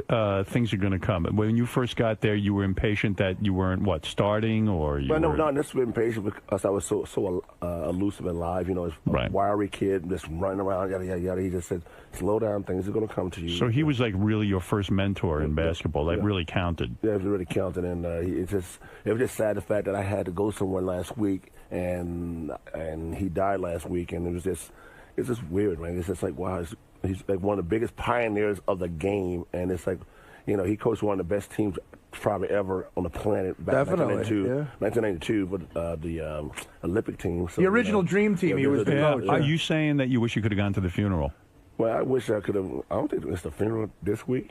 I think, he might not be buried. He might be buried like today or tomorrow. Maybe you should go. Well, I think I might go tomorrow. I think it's tomorrow's Wednesday. You should go, man. I bet that make you feel good. I'm going to go probably, if it's tomorrow, I'm probably go tomorrow. Go back there and get my, You know what's amazing, though? You talk about basketball. I go to the Knicks games, and they're not doing well.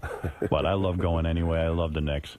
And I love the history of the Knicks. But, man, you realize what it is to put together a great basketball team. It ain't so easy, is it? It's not as easy as it looks. It ain't easy, man. Not these days. I mean, it's like whoever runs the New York Knicks and whoever owns that team needs to get his ass whooped. Yeah. Because, I don't know why, because, you know what, you got a guy, one of the great point guards, at his size, sitting on the bench making $23 million a year doing nothing. Yeah, but don't you blame Stephon Marbury for that, though? It's not even that. Then he went to Boston, did the same thing, he's not doing anything. Yeah, it's his problem. It's his problem, but I think the players today, the money has been such a more of effective to them. It is ridiculous. It's ridiculous. I mean, there's no, besides LeBron James and Kobe, and those guys, they play because they love the game, but it's like most guys are getting $15, $16 million a year, don't even play. Don't you wish you were playing now? I mean, don't you wish, could you imagine the money you'd be pulling down? I mean, if the Knicks get someone like you, you know what I mean? I couldn't play today because these guys today, they mentally don't know what the hell's going on.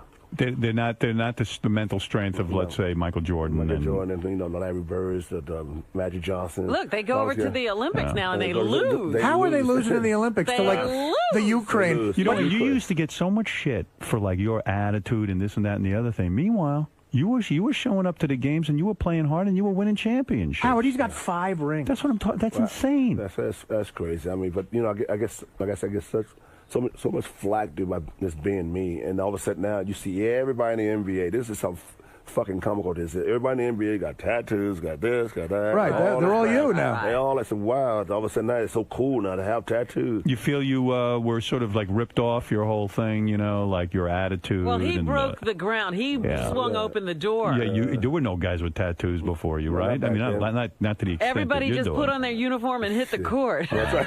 You know how that's it, right? You know how effective he was, and this to me was the brilliance of a Chuck Daly guy too. Dennis was so valuable to that team. In 1990, when they were at the peak, the Pistons, I went to a Knick game, and I swear to God, when the Pistons were on offense, they would shoot the ball, miss. Dennis would get the rebound, dribble it twice, give it back to Isaiah, and then 5 straight times that happened. And that means you're going to awesome. win. Yeah, you can't lose if the guy exactly. keeps getting the ball back for you. Right. Man, that's beautiful. That's cool, man. Yeah, it is cool. Hey, did you have I read this somewhere that you had an intervention, to go to rehab, and Phil Jackson showed up? You hear a lot of these things, don't you? Didn't Phil Jackson show up at your intervention? At an intervention? How cool is that? I wouldn't say intervention. It wasn't even an intervention. It's more like a gathering. A gathering. Just a hangout. People wanted to get together and talk. They wanted to get together and talk about certain things. I had a weird one, too. Yeah, but Phil Jackson showing up at an intervention is fantastic. I mean, I would call it an intervention. It's an intervention people want to go to. Yeah, I mean, that's a happening. I wish I could have been there. Yeah, I said, how do you have an intervention with people, besides Phil Jackson, that drink too? What did Phil say to you? I mean, did Phil give you advice at the gathering? No, it wasn't even that. I mean, people, like I said, you blow things out of proportion, and the fact of it is that when you got 4 people in a room or a house, whatever, and then how would that leak out? I don't know. You tell me. How would that leak out? Because I know I didn't say anything. You think Phil Jackson went to the press? No, Phil Jackson didn't say anything. Phil Jackson. So who do you think said it? They didn't say anything. Who do you think was the culprit? It's only one person, brother. Who? Only one person. Who was it? Your wife. Absolutely. She was there. So you think? All right. Now this is a big issue. Yeah. Let's not call it an intervention. A gathering where some people sat around and talked about maybe your drinking was out of control. Phil Jackson, you, your wife, and maybe one other person. Oscar right? Robertson. Yeah, that's why. The other could it have been the other person? My Bill satellite. Could it have been the other person? Yeah. Could it have been the other? But the only people there were just you, your wife, and Phil Jackson. No, 2 other people, but that's insignificant. Rick Mahorn and Isaiah Thomas. You don't think the other 2 Larry people Bird could made have squealed to the press? Really? Magic. No. Yeah, you trust the other 2? No, not trust. It's just I know who did it, and it's just. You spoke to your wife about it? No, I don't need to speak. I know who did it. How do you know? It's just, I guess it's one of those things where it's like, why would you even say anything about that? Just in general, why would you even say anything like that? Especially, that's very private. It's just very private, and whatever happens, so. But it's like, I don't get it. I just, the other 2 guys would not do that. Well, I know they didn't do it. There's no way James Dumars would do that. James Dumars. Boy, that's fucking you James Dumars. Huh? I'm a fan, man. You sure are. How come what happened to that guy that used to hang around with you, that manager type guy? Is he out of the picture? White guy? I think he was a Jewish guy. Yeah, the one that lived in Jersey? Yeah, what happened to him? Wasn't his is he name out? Dwight? He's on the outs or what? Is he still in the Rodman? No, you mean Darren. Darren. Yeah, what happened to him? He's working with the Iron Sheik now. Right. I saw him last night. He was there last night. Oh, he was. He's So still working with you. He's still working with you. We're still doing a good job together. So you got, Team Rodman is still together. We're still together. All right, so that's good. We got everybody together. Listen, first of all, Dennis Rodman is a great man. He is all over the place. What's he up to now? What are you? What's the game plan? Are you plugging anything? What's going on? It's a lot of things going on, but I just can't get into it right now because I got to catch a plane, Howard. Oh, you do? Well, that's what I'm saying, but it's like, I got to catch a plane. Are you plugging anything besides every blonde in Miami? Yeah, pretty much. You fucking all white women in Miami, or are you fucking any black kids, black girls? I mean, do you go out with Where you going with that, Howard? I know you fucking black kids. Are you discriminating? Black kids? I know you fucking black kids. Young black kids. Who are you fucking? Dennis Rodman is fucking 3 half black kids. Who's hiding in the ceiling is what I'm asking. Really, what's going on? No, in Miami, that's where black guys have told me this. They go to Miami to fuck white chicks. Because white chicks will fuck black guys in Miami, right? Well, first of all, I love There's all Miami. kinds of people in Miami. You got to be black or a fag to get laid down there. Yeah, like. And if you're a black fag, holy shit, man. So seriously, first of all, black guys, there's no, you know what, white women, it's not a big deal anymore. We got a black president now. Speak for yourself. I see things changing. Don't you see things changing? I know. Not at my dinner. You don't? No? I don't see anything changing. Wait a second. Let me ask you something. You don't think that some doors are opening now, that you see white people voting for a black president? That's got to be impressive. Come on, racially. Yeah, but they're not voting for him to fuck their daughter. What do you think? Don't sit right. They still vote no on that? You can run the country, but don't go near my daughter. Dennis, do you consider Obama black? Well, play this. What was the last time I was here? Shit, for a few years ago? Yeah, a couple of years ago. Guess what? And I went out with her. I didn't have anything to do with her. Right. Shit, she wouldn't give me the time of day. Michelle Obama? No, Robin. Oh, you went out with Robin? Yeah, I went out with her. She didn't give me the time of day. I was telling somebody the other day how my doorman blocked Dennis from getting in the apartment. Why didn't you have sex with Dennis Rodman? Seriously, I mean, he's Dennis Rodman. You know he's good at it. Why didn't you? We made a bet, huh? It was a bet, right? Why didn't you have sex with him that day? I know he was up for it. I'm not a one-date girl. You can't do that with me. Right. Did you try to kiss Robin? Nah, me and Robin had a good time. We went out and had a good time. Yeah. And all she had to do, for me to really just to get involved with her, is to go upstairs, lay down, close your eyes, and just let me get in there and give it hell. Nice. Just give it hell. You would have been in great company. Listen, Carmen I'd Electra, be on that list, right? Madonna. I mean, you gave it to Madonna so good. Did you say?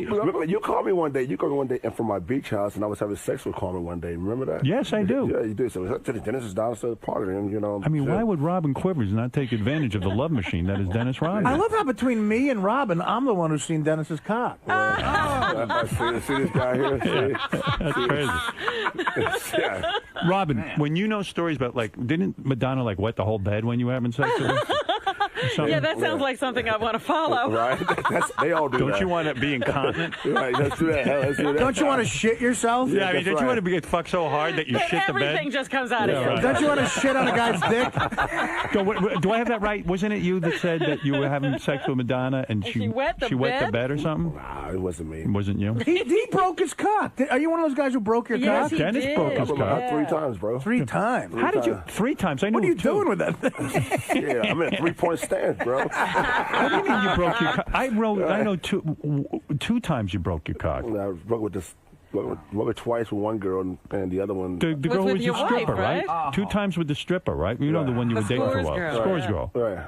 You broke your cock twice. She was lovely. Yeah. And then you broke your cock with your wife? Not this one. Not this wife. Not this one. A different wife. Back in yeah. What are you? Artie's right. What are you doing with that cock of yours? I mean, that's crazy because you slam so hard. Right. You play like you played ball. You play hard. I don't know how I'm just saying. It's like just like you. You got a beautiful girl, right? Yes. And what did you do when you slam her? I try to give it to her hard, but I try not to break my cock. Does she wet the bed? No, Does she wet the bed? Does she wet the bed? No. One time she spilled some wine. Spilled some wine, right? Philip, you're on the air. Go ahead. You're on with the great Dennis Rodman. Wants to catch a plane, so I don't want to hold you too long. I'll take 1 or 2 phone calls and then that's it. Go ahead, Philip. Oh, we got to do this. Yeah, I was wanting to talk to Dennis about. I remember he was on the Pharrell show about the time you and Beth got married, and he said he had a chance to have sex with Beth one night at a party. What about that? Why did you never have sex with my wife? You had the chance. Why did you stop? The new one or the old one? No, my new wife. Oh, that one right there, huh? You mean you had a chance with both? I had no idea. Wow. Who knew? I cannot. I was going to have Dennis over the other day, but I don't dare. You know what, Howard? You know what, Howard? Right. You know what, Howard? You're a good man because at this point, Dennis would be beating me up because I tried to punch him in the face. If he brings that up again, I'm dropping him. Thank you for not having sex with my wife. Oh, it's my pleasure, bro. Yeah, because my pleasure. Just let me know anytime you have any marital problems. I come over. Dennis will be your best friend. Thank you so much for that. Well, Dennis, where are you taking the plane? You taking the plane right to Miami? Right to Miami. Boy, you must have a nice spread out there, huh? You got a nice house? It's all good. Will you fly the plane directly into a white chick's pussy? This guy doesn't stop, does he? He does not stop, bro. Did you have a girl in your hotel room last night? No. No, you did not. No. I'm glad. You take a break once in a while. Are you off booze and women? Well, things have changed a little bit, but I'm still a wild, crazy guy. Yeah, booze and pussy. That gets so annoying. That's so annoying. Let's go to Vegas and try to. Yeah, let's have Phil Jackson come to the house and lecture us. Dude, I'm doing. Hey, Dennis, I'm doing stand up at the Hard Rock in Vegas in June. I'm personally inviting you to come. I want to. Yeah, so you can fuck me, right? No. So I can fuck someone you don't fuck. Do you ever have guys that want you to fuck their wives in front of them? I just had a guy the other day ask me that. You are kidding me. Just asked me the other day, said, my wife wants to really fuck you. I said, why is that? And she said, I want to fuck you for like the last 15 years, but, I got married, but my husband wanted to see you fuck me so he could sit there and jack off. I'm like, what? That's no fun. Dennis, do me a favor. Could you fuck my wife? Yeah, I'm like, I get it all the time, bro. It wasn't Gary Dell'Abate, was it?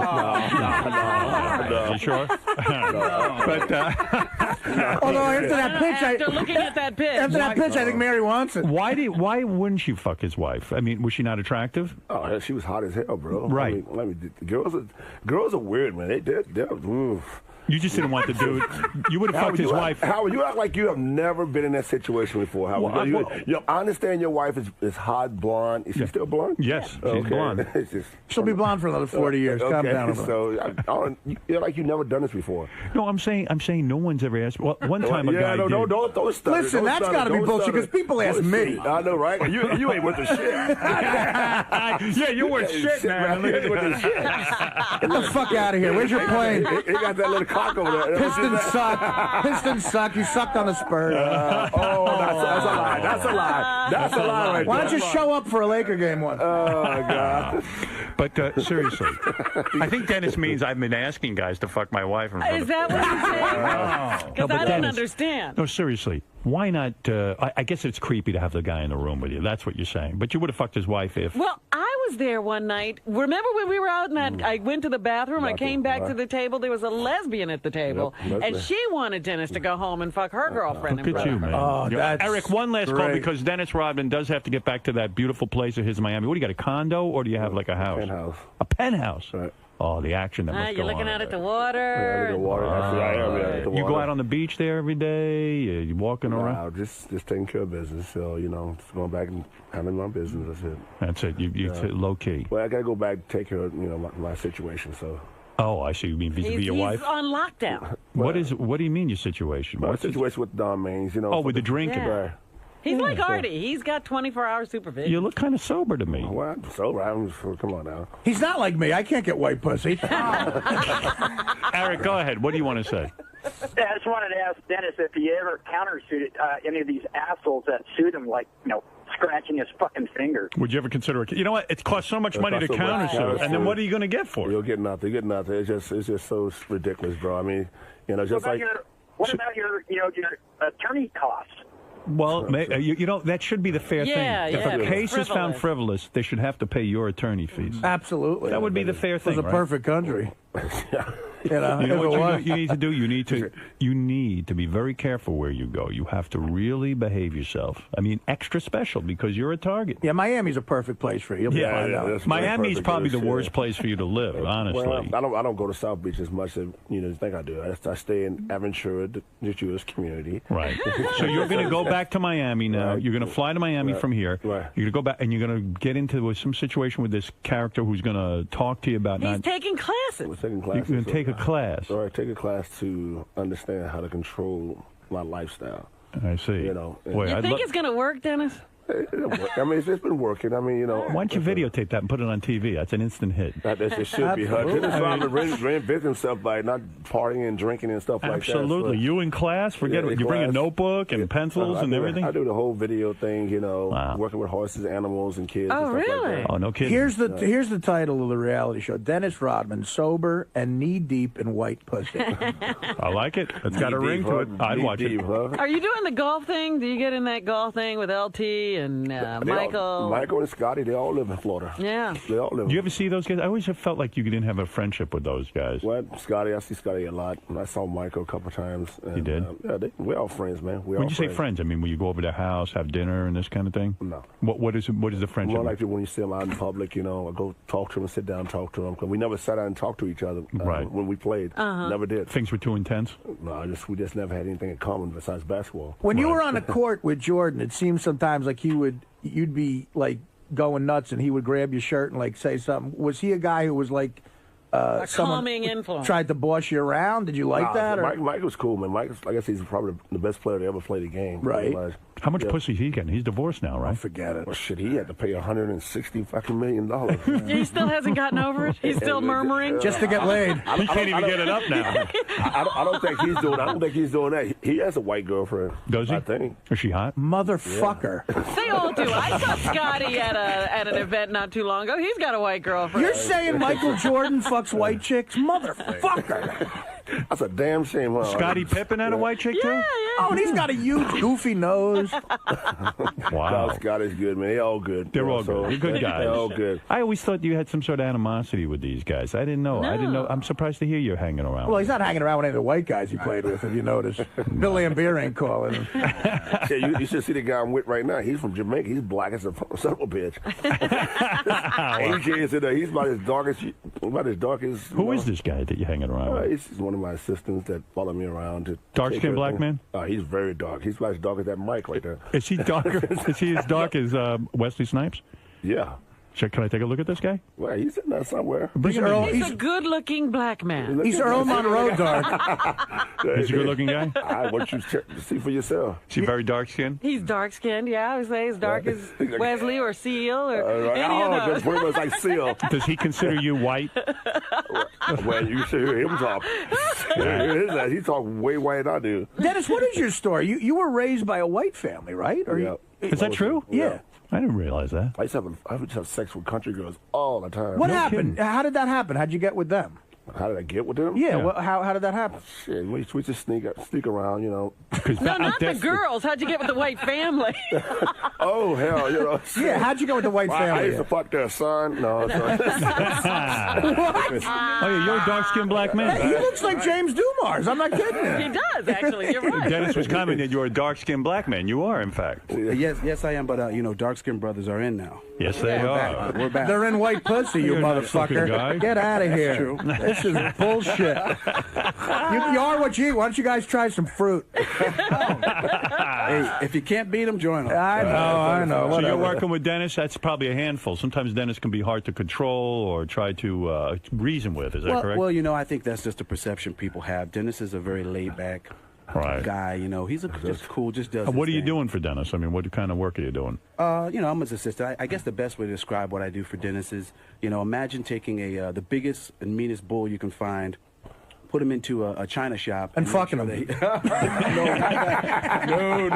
I'm not doing that. So when Dennis sure he doesn't break and make sure he doesn't anything. break anything, that's my job. And I if something see. gets broken, and make sure no one ever You finds watch out about over it. him. If things get out of control, you kind of step in and say, everybody calm down. Well, that's just the thing. He never really gets out of control. I mean, if you don't let it get to that point.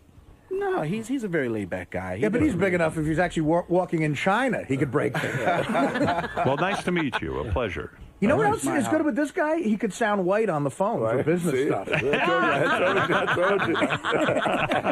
Is that what he's here for? To sound white on the phone? You make this call. I forget. How did you get with a white family? Where was your real mommy and daddy? One was in Philippines and the other was in Dallas. And they gave you over to the white people? No. Did they move away while you were at school? It wasn't that. You came home one day and they were gone? It wasn't that shit. I went to jail and she said get out, and that's how it happened. Your mom said get out? Yep. That ain't right. Well, Your mom's supposed to love That you. was good for me then. You're not in touch with the original mom and dad, are you, anymore? No. Yeah, fuck that, man. But how old were you when you went to jail? About 20, 21. So you were an adult when you lived with a white family. That's when I started playing ball. I was 22. Right. That's right. Yeah. Oh, so when you went to live with the white family, it wasn't a very racist society there. They would just. Yes, it was. They would fuck. Won't you read the book? I remember reading the book, and I'm You're drawing a saying blank. it wasn't racist? They put a basketball in his hand as soon as he walked in. Well, Robin looked at him. I mean, he's not 5'8" and fat. The white girls, they all wanted to fuck you. That's not racist. The white women are not racist. That's a different kind of racism. So you got to say things are improving. They sure are improving. That's right. Could you imagine Is he's that 22 weird years old? that whites introduce you to basketball? Hey, can you imagine at 22, your parents give you away to a white family? Right. That's amazing. That's kind of cool. If you stayed with the black family, you might be an accountant now. He'd be a doctor. That is crazy, you know. Your parents can't give you away at 22. I know, right?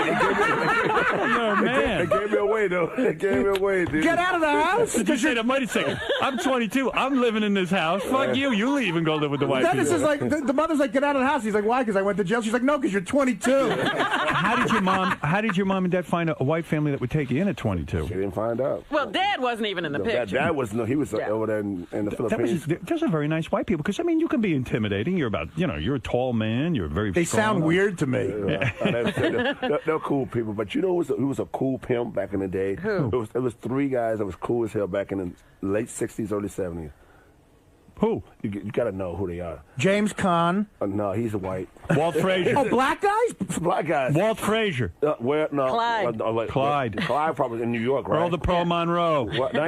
Fred Williamson. We talking about Rick James was fucking a lot of white girls. Yes, Rick that's James true. And Jimi Hendrix. Oh, yeah. Hendrix was the coolest. Hendrix got more white pussy than the two of you guys together. Forget about it. Then in the 80s, you got fucking the little short guy. Prince. Yeah. Absolutely. Prince had a white pussy farm. Right. Yeah. He actually grew white Prince pussy. was raising. Didn't Prince have Carmen Electra chained up in a basement for a while? When's the last time you saw your biological father? Ah, shit. On TV, probably. No, that was a couple of years ago, right? Really? Oh, really? He showed up? He fell out of the ceiling. Yeah, he fell out of the ceiling, you know. What did you say to him? Did you say, hey, get out of here, man? Shit, I don't know what to say to him, man. I never saw him in like How did you 35 see years. him? Where he showed up at your place or something? I was in the Philippines. He lives in the Philippines. Oh, okay. And he had 48 kids, and you know. And Sad. I met one of the kids in Seattle. It's sad, though, One of the isn't kids it? in Seattle. He was like 6'8", literally looked just like me, light skin, glasses, and plays basketball. Wow. Pro basketball? No. They plays European league or something. Isn't it the saddest thing? I mean, the This old guy man. makes basketball I mean, players. seriously, does it make you sad? Do you ever reflect on this and get sad? No. Yeah, that guy's cock is like a basketball factory. You won't let this make you sad. No, hell no, dude. Why? Because you consider that feminine? No, just What do you? That guy's balls are like the NBA hold on one second. What are you saying? You're saying that you don't want to feel like crying because that would make you feel feminine or something? No. Or have you done a lot of therapy? Have you done therapy about this Yes, stuff? I've done so much therapy. I wear dresses. You fag. You've done so much therapy. You wear dresses. I wear dresses. That's right. I wear You dresses. did. So what the hell? He's going into guys' saunas naked. Since you going that route. So you've never cried about it. You never cried about I want a father. I wish my father had been with me. No. You want to let it out right now? No, that's okay. Are you going to hold Do you think maybe that's why you were drinking? What are you doing? Do you think that's why your partying got out of control? You still? Yeah, I guess I feel so alone. No, you're hiding the emotions behind losing your father. That's what it is. That's what it all is, bro. You know, forget. Do you ever everybody fantasize what it might have been like to have a dad around when you were a boy growing up? Yeah. And so that's got to make you sad. No, don't make me sad, brother. You know, since she playing this little like background music and shit. If I had a father, I probably wouldn't be here. That's true. I probably wouldn't be a basketball player. Really? You know who's crying is the guy who looks exactly like him, but without the basketball talent. Well, listen, I know you guys got a busy schedule. I always love seeing you. I love hearing what's going on with you. You know, we're in your corner. I hope you get back. You get into class. I hope the class is everything you want it to be. I hope your teacher's a good teacher. No, he's a good teacher. He's a good teacher, man. Sunday, by the way, just passed was Mother's Day. Who do you send the flowers to? The black mom or the white mom? Well, you know, just make a phone call. Make a phone call Do to who? you call the Who'd you white call? mom, though? No, I just make a phone call. Who'd you call? Conference call? Yes, yeah, conference call. Conference call. I got a conference call. I had a mediator. Conference call? I had a mediator. I need conference call for Mother's Day. Dennis, did you call your white mother or your black mother? Well, I called my so-called my wife. I called her to make sure that the kids love their mom, because it's Mother's Day. Right. That was nice. But this was stuff like that, just make sure it got out there. But your mother, I mean, who do you call? Do you call your black mother? You got to be mad at because she gave you away at 22. No, I'm not mad at her. I'm not mad. I'm not mad. Did you call her on Mother's Day? Well, it's like this. I've just made reference. You made a reference to her. I made reference to my conversation. Your mother gave you away as a young 6'8" baby. You made reference to your black mother when you called your white mother. Right.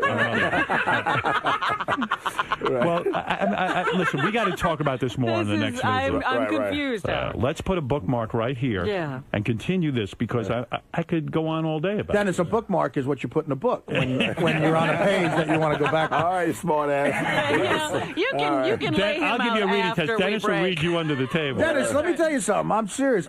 In June, I'm at the Hard Rock doing stand-up in Vegas. I want you to come out there and get me laid by a white chick. Don't go. It's been years. You sure about that? You'll get in trouble. Yeah, Don't right. go. Don't go. Just bring that Don guy with the alcohol. He's going to be He's going to be off his rehab by then. He'll be. He's going to be trying to make the great escape. He'll be back on heroin. Yeah. So you do a little heroin in here, Dennis. All of a sudden, you got a problem.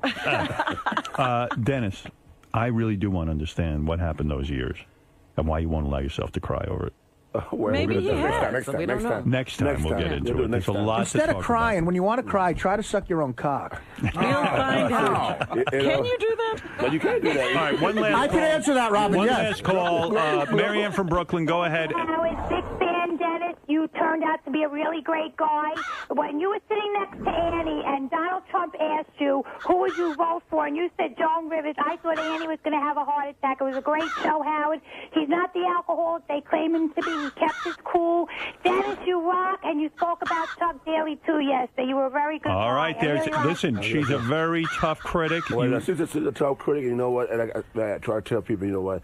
We talk about Jews and blacks and stuff like that, and it's not even about trying to be racist. It's more like it's comical. Right. Yeah, we grew up with people like that, and especially in the country community. You're trying to.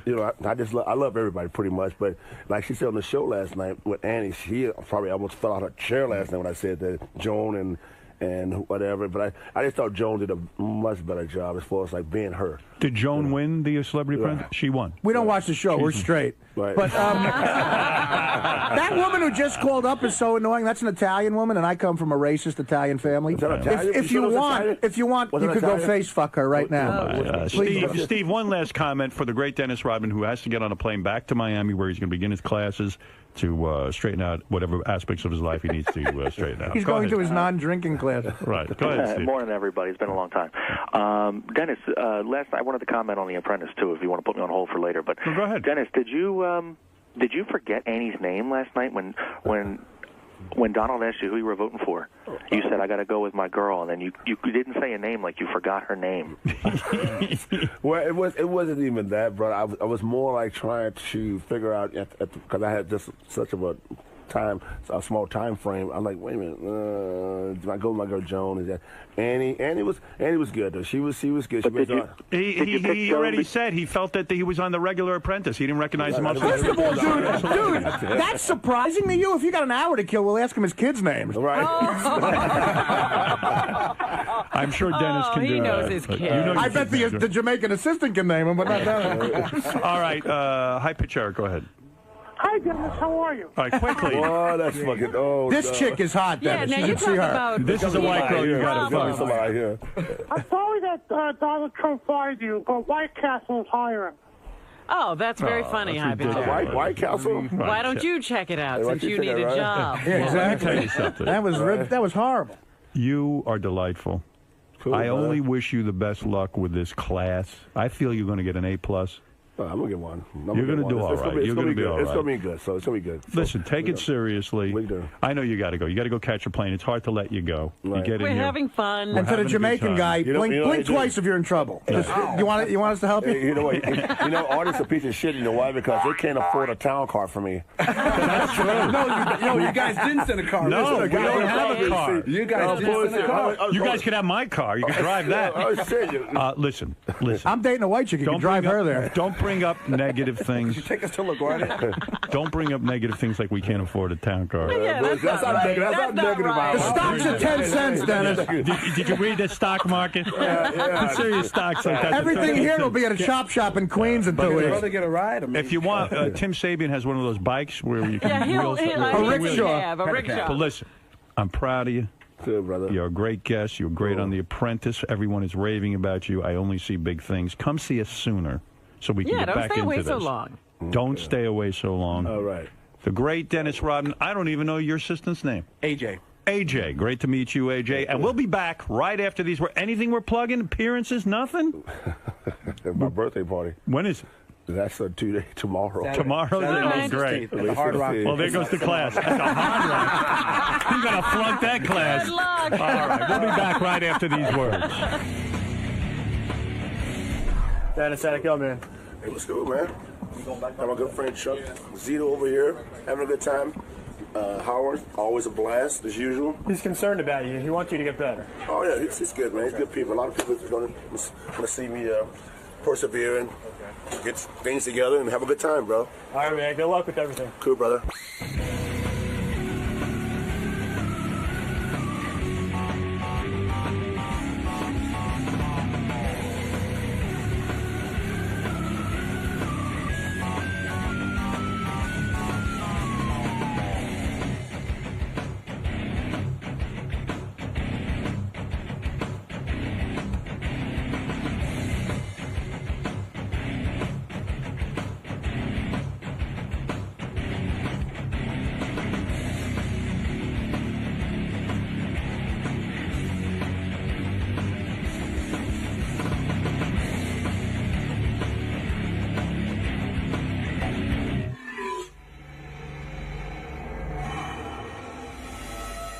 With the Stars here pimping my new book. I'm hosting as fast as I can. Tom, it's been a while since you've been on. Yeah, I did Holly Weird Squares, pretty serious, and I was a contestant. Howard hosted. I lost to Slow Adam. Hopefully this time will be better. I know, it couldn't be worse. Now, Howard's a huge fan of Dancing with the Stars. Yes, I know. We tried to get Beth on, but she won't leave his side. Maybe talk about some behind the scenes stuff. Oh, yeah, absolutely. Yeah. Everything's fair game to talk about. Look where I am. All right, cool. We'll see you in there. Fair enough. All right, listen, let me introduce Tom Bergeron, who just wrote a book. Tom is the current host of Dancing with the Stars. He's had a very successful career with Hollywood Squares. He's a top-flight announcer. He's considered one of the best in the business. And now he wrote a book. Hello. And he needs you to buy it because he wants a big success. Wow, he looks old. Oh, shut up. He looks so Artie. You're a famous guy. You're a famous guy, and you look younger on TV, but you still look good. How do I look? Yeah. You look like shit, Artie, frankly. Right. Tom, how are you? I'm good. How are you? Disney's going to fire this motherfucker. Tom, where'd you grow up? Haverhill, Massachusetts. Okay. Oh. Now, I was telling Robin, I started going through your book last night, the new book. And by the way, welcome to the show. Thank you. And thanks for always doing our various specials and helping us out. Always a pleasure. So, you were a radio announcer at 17? Yeah. Wow. Yeah. Did you always have that profession? You've got one of the most professional deliveries. You see, and he's the guy. So easy. He's the guy I always would try to sound like when I was starting out in radio. I'd be like, how do I talk like? How do I get a nice delivery? That's right. I was 17 years old and I was at high school talking like this. Did you have a mature voice at 17? I did. It was still changing. At that point, it sounded a bit like Mr. Haney on Green Acres. You don't $200. Yeah, that's right, Mr. Douglas. That kind of thing. You don't smoke cigarettes. I do not. You didn't do any of that. You kept your voice in good shape. I did. And you knew at 17 you wanted to be a radio announcer. Yeah. And what was attracted you to radio? You know, I mean, I know I don't look so good. You're a nice, handsome guy. I was sort of a pimply-faced teenager, and right? radio seemed to be a good way to hide and and you had the living. nerve to get on the radio at 17. Yeah, I had a teacher at the high school who was a newsman at the local station. So Right. he was the person I wanted to meet and take his class and ace it and brown nose him and maybe get in the door at the Were your local parents station. upset that you wanted to be in radio? No, there were several periods when I was doing like improv theater and things like that in subsequent years where they were scratching their heads thinking, you might want to get a real job. Where did you get a job, your first radio job? At my hometown radio station, WHAV. No kidding. Yeah. Boy, yeah. that's amazing. Yeah. At 17, I wouldn't have had the balls to do that ever. I mean, I knew I wanted to be on the radio, but I'd be scared out of my mind. Well, at 16, I actually I interviewed two of the Three Stooges from the house. Now, I was going to ask you about that because you write about that in your book. Oh, you didn't get to meet them in person? No. You got to interview Mo and Larry. Yeah. Wow, man. That's 16 years old. I'm at the house. My folks are out. My sister's out. And I knew Mo and Larry were alive. I knew, Larry had a stroke or something like that. But he was in an old age home. That's Larry. right, in Woodland Hills, California. And so I thought, I'll give him a call. I'll call Information in California. Wow. And Information said, well, we have a lot of M. Howards listed, and we have one Larry Fine. I said, I'll take that number. I called, and his mother answered. His mother? How old was Larry Fine? Well, I thought the mother would be about 180, 120. Right. And she said, no, it's not that Larry Fine, but I know where he is. We get a lot of those calls. He's at the Motion Picture Country Home in Woodland Hills. Wow. I called, 16 years old, my heart beating like a jackhammer. Now, you were a big Three Stooges fan? Yes, Yeah, me too. with Curly. Right. Not so then much. you get into Curly Joe and Joe Not DeRita and happening. forget it. It really falls apart. No, Yeah. It was you the want to Curly talk years. about looking old, Artie. That's when you get to those shorts, then we're looking old. Curly Joe Besser. Curly, the original Curly was already dead, right? He died young. in 52, yeah. Right. Yeah. So what year are we talking about? So would this be the 70s, like 1971 or 2? Now, were you doing this live on the air? Or No, were you I doing was this in my back- house Right. with a little suction cup connected to the phone into And a this tape is before recorder. you even got into radio? Yes. You just did it on your own? On my own. How brilliant. And so I call the Motion Picture Country Home, and the switchboard guy goes, yeah, Larry's here. I think he's playing poker. Let me check. So he comes back to the phone. He goes, can you call in half an hour? I said, yeah, sure. Call back. Again, Larry comes to the phone. Still distinctively that voice, even, suffering a little bit of the effects of the stroke. About 20 minutes into a really great conversation, he goes, do you want Mo's number? Wow. I said, yeah. So he gives me Mo's unlisted phone number. Wow. I call Mo's house. Mo's wife answers. Mo comes on the phone, and he's a little pissed because, who gave you this number? I said, Larry did. He went, Larry. That numbskull?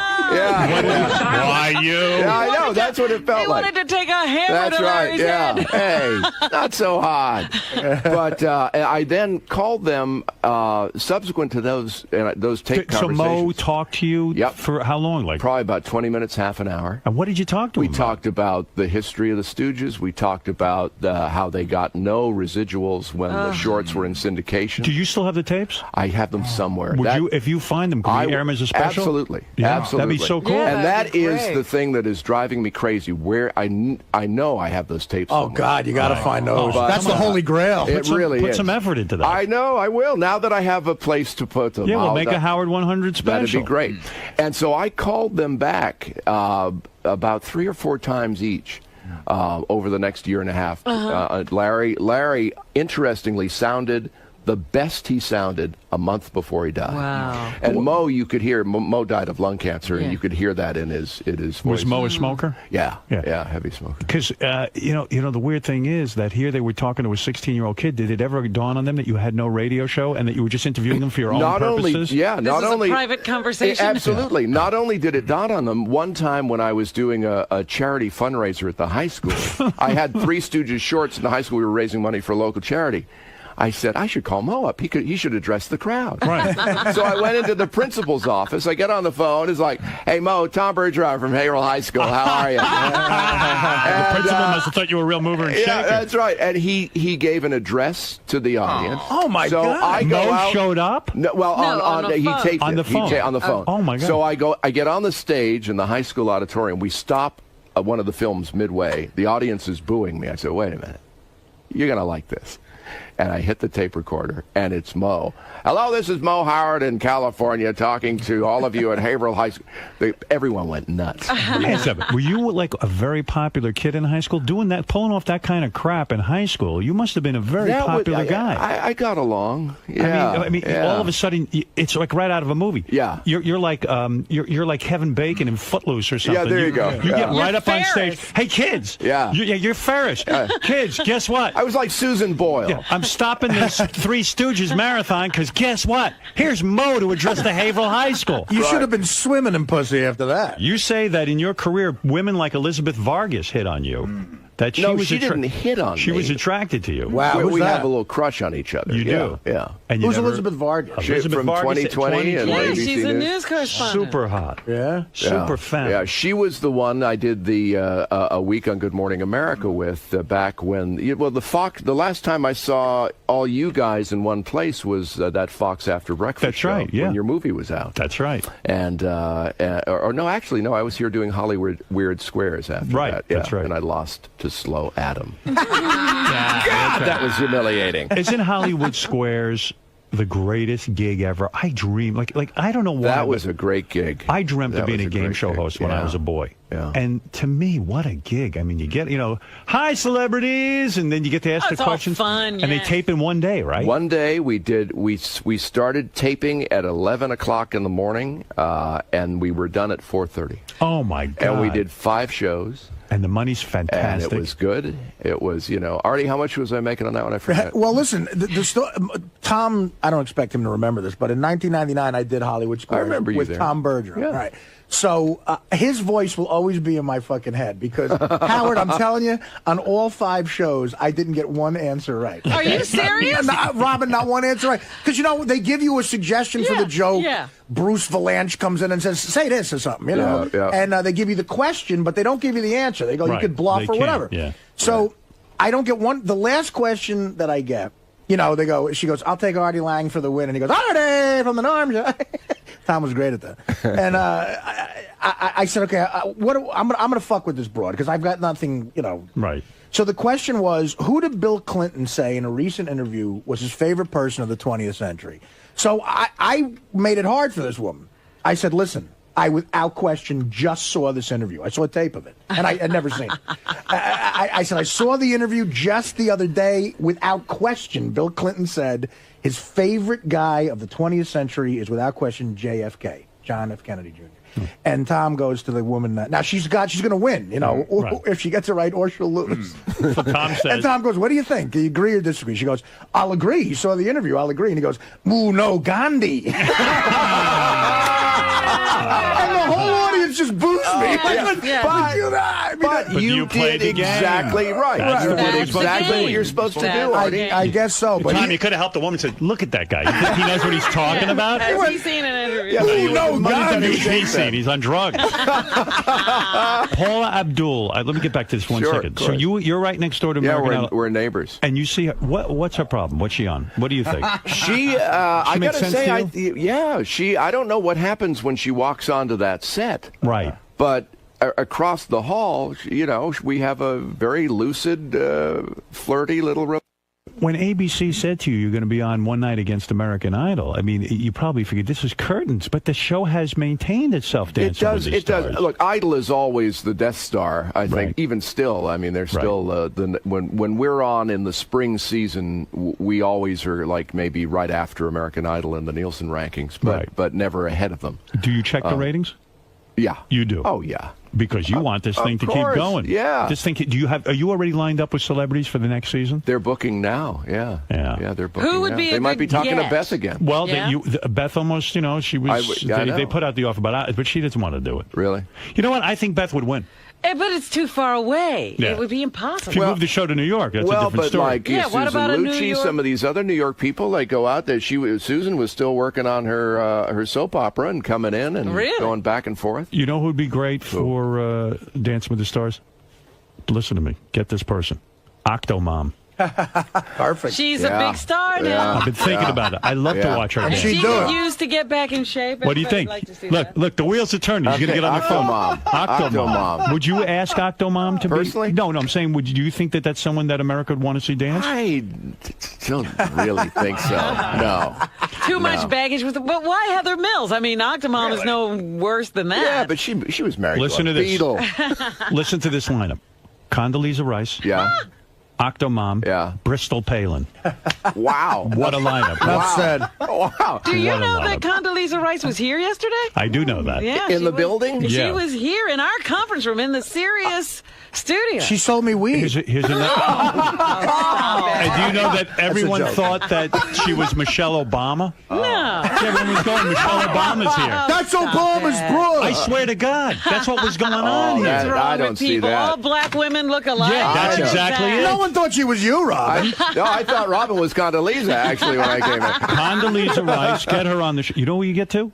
The woman who just got that face transplant. I saw that yesterday. Yeah, why not? I saw that Put her on She's Dancing with the still Stars. healing. So what? Yeah. Lisa Rinna's still healing. Her So lips are what? the size of baloney. I mean, who cares? Throw her on. We did. They've had women on there with more face transplant than you know. If there was a god, the ultimate team on Dancing with the Stars would be Larry Fine and Julianne Hough. Did you ever say Wouldn't that be on something? Dancing with the Stars? Did you ever say to Lisa Rinna? Listen, Lisa, I've said it to her. What? I said it to her face. Yeah. I said, Lisa, what's with those lips? You got to take them down a notch, right? Well, even Lisa has said publicly, okay, Yes. maybe I've gone a little too far with. She looks like a hammerhead shark. Although she she was on the show last Yes, this Tuesday. saw her. So during the dress rehearsals, which tend to be the sort of R-rated version of the real show, Right.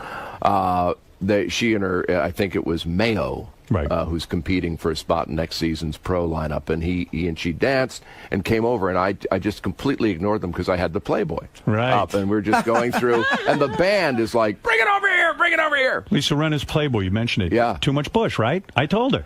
Well, I thought it was very attractively maintained. Beautiful body, Yeah. but too much hair. Did you think so? Don't you like it completely shaved? I do. She said they wanted it that Yes. way too, but that she held the line. Would you personally have liked it all shaved? I thought she looked fine. You like hair down there I on a woman. thought looking at that photo layout. Your wife has hair? She looked Or do you fine. completely shave I your wife? promised Lois I would keep her completely out of this conversation. Lois, give me a call. I want to know what you're shaving. Lisa has a Mo Howard. She needs a curly Howard. Oh, you right. think so? Yeah, That's right. Yeah.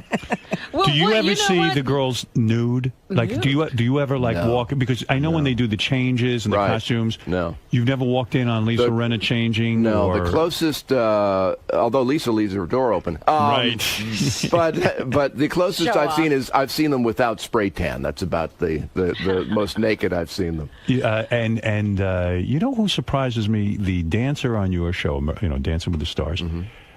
One of them's chubby. The professional dancer, Cheryl. She's got a little weight on her. I'm Well, surprised. she last season, and I thought both she and Lacey Schwimmer got some heat for in that realm. They were perceived to have put on some weight, and they handled themselves pretty well, I thought. And they've both gotten back into the one judge, Carrie Ann Arbor. What's her story? Is she banging anyone? Does she have a boyfriend? She's kind of hot. Yeah, I met her boyfriend. Do you know the judges? You're acting like you hardly know these people. Yeah, Well, he could I don't care know less. their banging ratio. No, does It's she have a boyfriend? No, I mean, How old is she? How old is that broad? the degree to which they're being banged and or are banging, I am not as hip to that. How old is the female judge, Carrie Ann? Carrie Ann, Arbor? I would say 40s? late 30s. 30s? Probably, yeah. She's kind of hot. I think so. Do you feel gypped at all? I mean, you met your wife when you were very young.Id you get laid before your wife? Yeah. Hardly. Well, you know, He didn't know this was going to happen. to him. yeah. He fucked Mo's wife. Oh, yeah. did? Mo's wife and I. Hey. No, seriously, did you have sex before your wife? Yes. But not a lot. Well, I mean, how much time was there? I was working a lot, slaving over microphones and things. How old were you when you lost your virginity? I think probably late teens. Late teens. Yeah. And then what? You have like a serious girlfriend or two, and then your wife came along. Yeah. Jesus Christ. Yeah. I'm sorry. Yeah, I know. I'm so sorry. I felt so much better when I walked in. Yeah, I mean, really, I'm really, really sorry.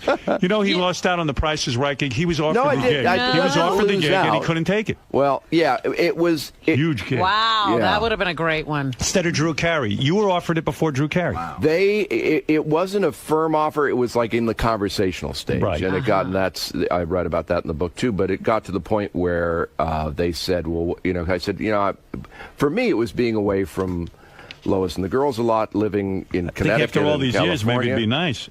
You don't live in Connecticut anymore. Yeah. You do? Yeah, Gary and I are neighbors. Yeah. Wow. Yeah. What do? You fly out to L.A. Yeah. You tape the have show. Have a place out there, and I'm out there about half the year. Oh wow! And Lois goes with you or no? Sometimes. Our youngest daughter's going to college. Our oldest is already in college. You get out there half a year without Lois? I mean, come on. What are we doing? What are you up to? Living the life of a monk. Wow. Yeah. I wonder. Well, I'm writing a new book. I wonder what's going on with you.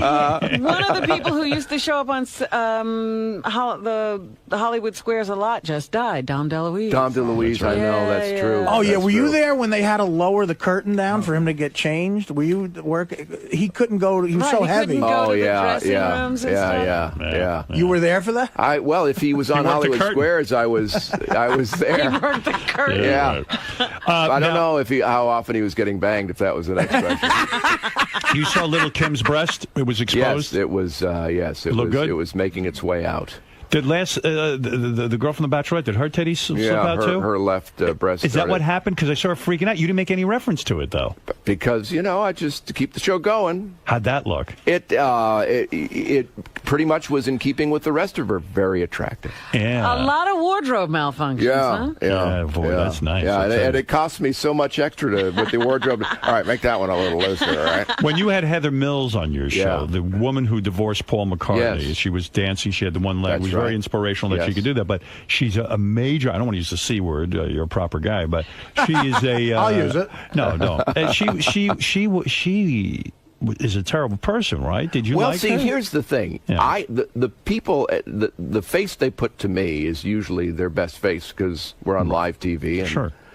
And who knows Everyone's what a phony, happen. right?